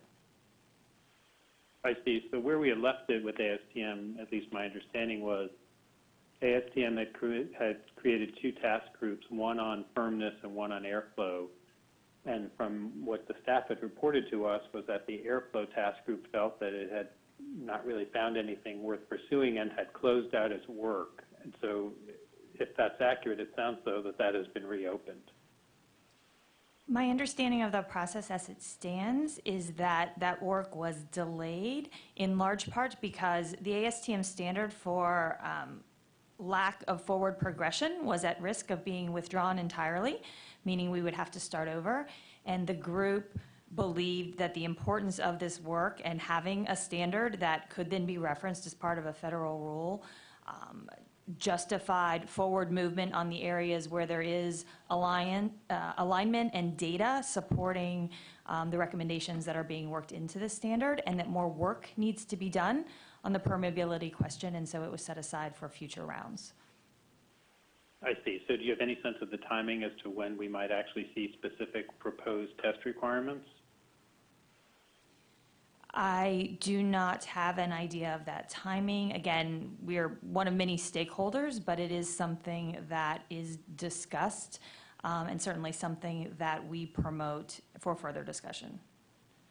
Got it. Thank you. And Dr. Dickerson, if you wouldn't mind please following up on that topic, either within the context of work with ASTM or otherwise, do you know if CR has any data on airflow or test methods that would be helpful, or is that something CR would consider working on if not? So as of today, we have no research data or testing data associated with airflow or permeability. However, given the state of affairs, it's something that we are very keenly considering for future investigation. Great. To the extent that it matters, we'd certainly support that very much. I think that would help significantly in this area. Dr. Thatch, I know you're on the phone as well as I am. Thank you so much for your pioneering work in this area, which is the reason we're even here today. This is 13 years or so after you originally published your study. So we're grateful that you're still involved in it. And of course, Dr. Shears, it's great to hear your voice again back at the agency, and welcome back. I wanted to follow up on something that you were discussing with Chairman Adler, which is this very disconcerting, it sounds like, data gap where there might be full or relatively full files associated with bumper-related deaths that our agency really has not gotten its hands on. And so could you elaborate, please, Dr. Shears, a little bit more on what it would take for us to get a hold of those files and what kind of assessment we would need to do on them? If you're talking about the National Centers file, I think Abby Coleman said that there is some problem in terms of getting the de-identified data. I would have no idea. I'm not part of the center, so you'd have to talk to Abby. But certainly you guys were able to get your hands on enough information to conclude that there were a number of deaths outside the scope of what the staff has looked at, correct? Well, no. All we did, because of the confidentiality agreements, we couldn't look at the cases. And so all we did was say, well, let's get an idea of how to combine these by looking at what states the deaths occur. And the assumption was, if it was in a different state, it was not, it was a unique death. And if it was in the same state, it was the same death. Well, that's a little loosey-goosey, but it gave us an idea that CPSC was not getting this data. just 32 deaths versus 13 deaths tells you that. I see. Okay, well, it sounds like at a minimum, then that it might be worth our staff at least taking another shot at trying to get some of this data, understanding that there might be difficulties with working with each individual state. I have no more questions, and thank you to the panelists, and thank you, Chairman Adler. Thank you, and Commissioner Biacco. Thank you. Dr. Shears, I wasn't here when you were here, so I'm sorry I missed you, and thank you for your service. What did you do when you were here? A number of things. I started off in epidemiology, and then I went to planning and evaluation, and then I went up to, I've forgotten the other office, so soon. But I moved around. Is your background is in statistics, correct? Yes. Okay. I just had a couple questions because I got a little bit confused on the data that you were talking about and what with this center. I thought that Ms. Collier had said earlier that the CPSC and the center didn't necessarily compare data. Is that your? No, they don't. Okay. So, I think. So what you're saying is because they didn't compare the data, you added them together, assuming they were separate deaths? Yes, I mean, we wanted to get an idea of how many deaths were out there. And the only way, and we knew the center was getting more than CPSC was getting, so that's the only way we could add them was to look and see what states were the deaths occurring in. And if it was in the different states, we said, okay, we'll assume they're different deaths. Okay. If they're in the same states, we'll assume they're the same states, so we'll subtract those out. Okay. And then we'll just have the unique deaths for the center and for CPSC. Okay, so you made some assumptions. What's the, plus and minus margin of error in your numbers? Oh, you're getting too smart. I have no idea. Okay. But deaths are counts, and you don't generally do plus or minus. Well, so on that note, I don't want to pick at your slides because I know that. Please. Yeah, no, I don't want to go do that because I think that in some of these cases there are different conclusions. Would you agree with me to reach? Okay. So the one that I did want to ask you about though is you remember the slide that had the nursing pillow in it? Yes. Okay. So you said if you remove the crib bumper, there's no more wedging. Right. But if you remove the nursing pillow, there would be no more wedging as well. Absolutely. So it could be either or. Yes. Or a combination of both. We just don't know. Just all you need is one. Okay. So it could have been the other. Yeah. Okay. You also mentioned that medical examiners you like to rely on them because they're MDs, but wouldn't you agree that medical examiners can be in certain jurisdictions elected officials who aren't physicians? No, those are coroners. We have a medical examiner coroner system, and that's why I had in the slides ME/pathologist, because the coroners have to have a pathologist. They can't do the autopsies, and they can't do the official diagnosis comes in from the pathologist. So you're right, the coroner can be anybody, Joe Smo, but they have to have a pathologist. Okay. So when you said you picked up the phone and talked to these people, did you talk to the coroner or the medical examiner? I just got confused on what you said. No, I guess the people I did talk to happened to be medical examiners when I had a question. Okay. I just wanted to clear that up. I think that's all I have right now. Thank you. Working backwards, Ms. Mariotti, you indicated, first of all, I don't know what's taken so long, and I must confess that I'm not a big fan of the speed in which government. That's been one of my biggest frustrations coming from private practice, how slow everything is, so I feel your pain. I think we all do. And you mentioned, just on that point, that we should be working with other agencies to get that message out. They ain't going to speed things up either. But your point is well taken. But on that point, you mentioned that JPMA is partnering with different agencies, including the CPSC, with regard to Safe Sleep. What are you doing as far as getting that message out, and what kind of, how did you measure, if at all, your success getting that message out? So we have, as have you, been in contact with a variety of different agencies. And I think that we will all agree that getting the message out is very, very challenging, in large part because we don't have a consistent message. Part of the reason that we're here today. Part of the reason that we would like to see a uniform national standard on this topic, because consistency in messaging is certainly going to lead to better efficacy. We are able to track certain behaviors through data that is widely available, where we do see that messages such as back to sleep do continue to resonate. We also work with our manufacturers to promote safe sleep messaging, and in a very grassroots way, often several manufacturers do have their own initiatives where they go into communities and work through different nonprofits to donate cribs, talk about safe sleep, talk about ways to best practices in terms of safe sleep messaging. But we do believe that uniform standards do help tremendously, so that we're all speaking the same language when we go out there in the world and spread the word. Are you working with the medical community at all? We would love to work more with the medical community. Certainly, we keep an open dialogue as much as possible.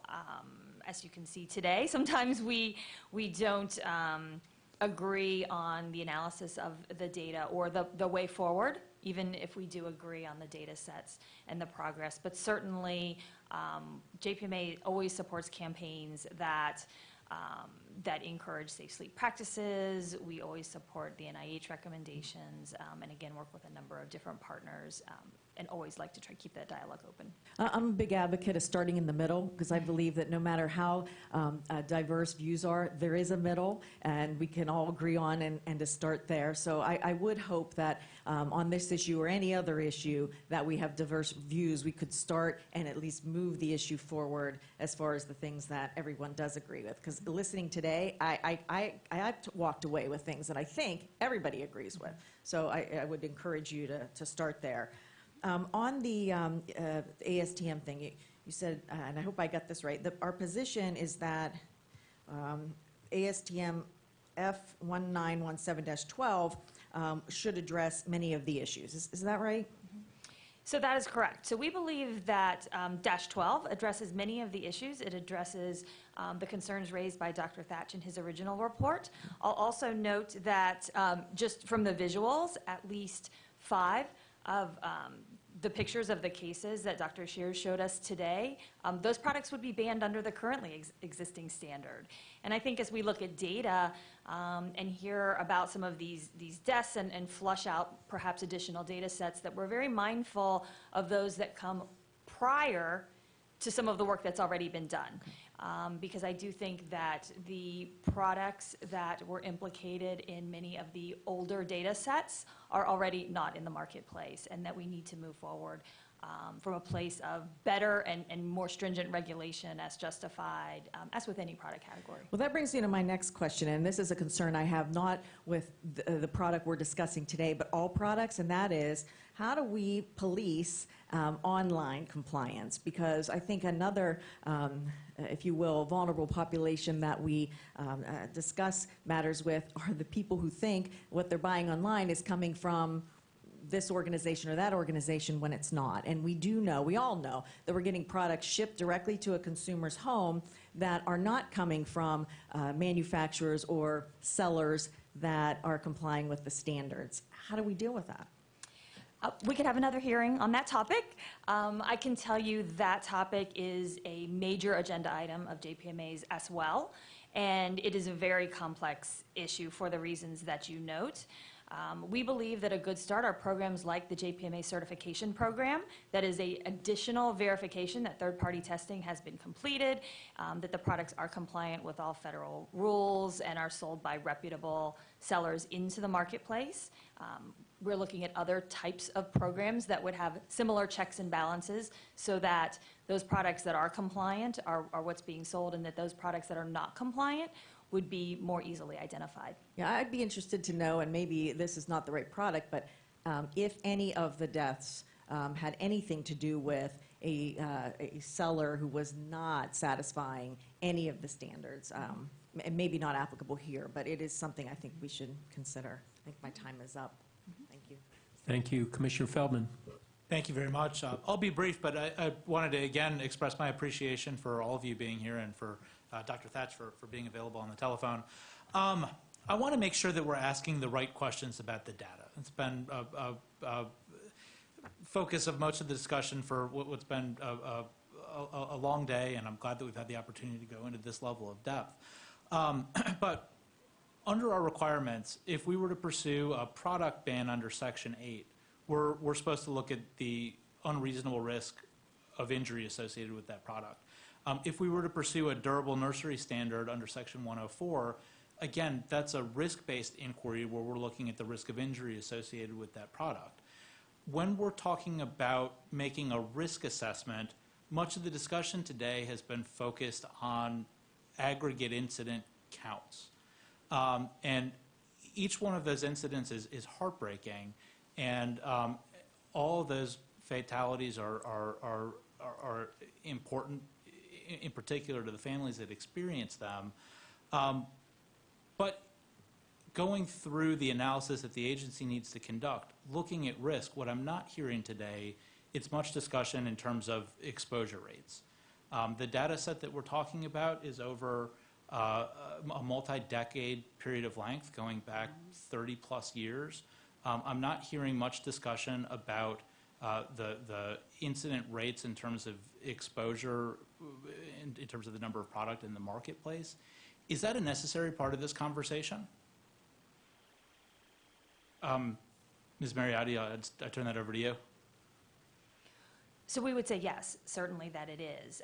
And I think coupled with my prior point about the way the product has evolved since the time that we started looking at these incidents, that exposure not just to the product as a general concept, but the product as it exists today in compliance with the current ASTM standard, and certainly as has moved towards the anticipated additional requirements. I think that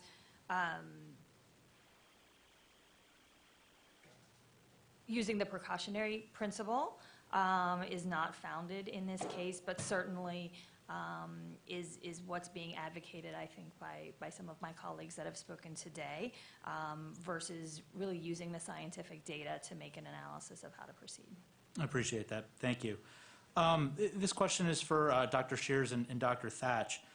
In your review of the data, and this is going back to a question I've asked on the two previous panels, do you see anything that speaks to the efficacy of the Maryland state ban? Not in our data, but there was a study that looked in, I guess, the Northeast, and it was use of the data. And the lowest was Maryland. The highest was New York, New Jersey. So that would be the only literature I'm aware of. Would you mind submitting that for the record so I'd have an opportunity Certainly. to review? Thank you. If I may, Commissioner Yes, Feldman, ma'am. because Maryland has come up many times today, there was an article in the Baltimore Sun in March of 19, which I will submit as part of our record. There is not data attached to it or a study, but the title of the article is "Baltimore Just Saw the Worst Spike of Sleep-Related Infant Deaths Since 2009."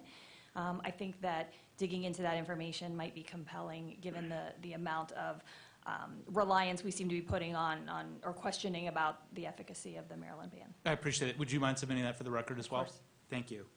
And I think this is my last question, and it's a little bit off topic, but Ms. Mariotti, given your experience with the ASTM standards development process, when CPSC staff participates in voluntary standards development, there's a number of criteria that it needs to consider before it can participate in the process. And that includes taking a look at some of the procedural safeguards that are in place with respect to the SDO process period, or with respect to some safeguards within the standard, looking at things like whether the standard excludes to the maximum extent possible requirements that would have an anti-competitive effect, or that would create a restraint of trade within market actors that are trying to meet that safety standard.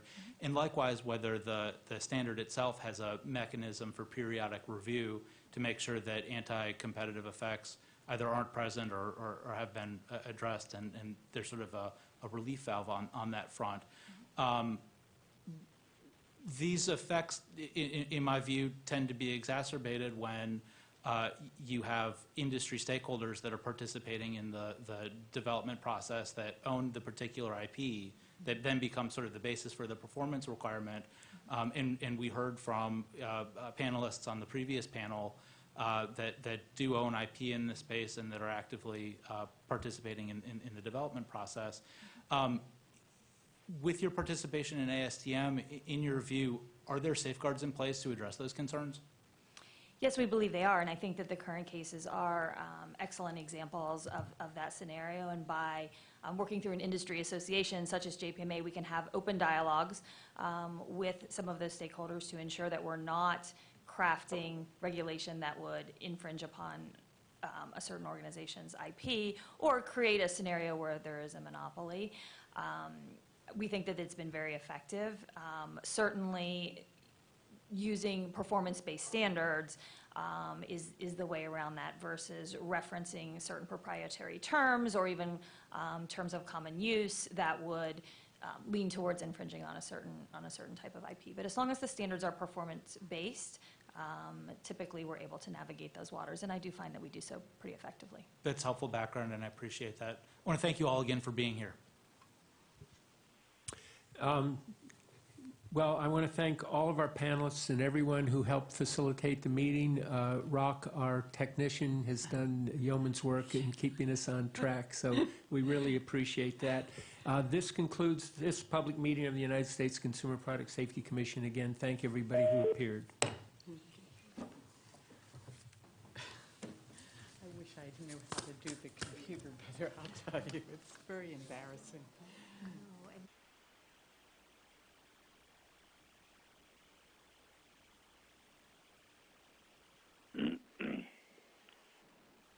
Thanks for getting that phone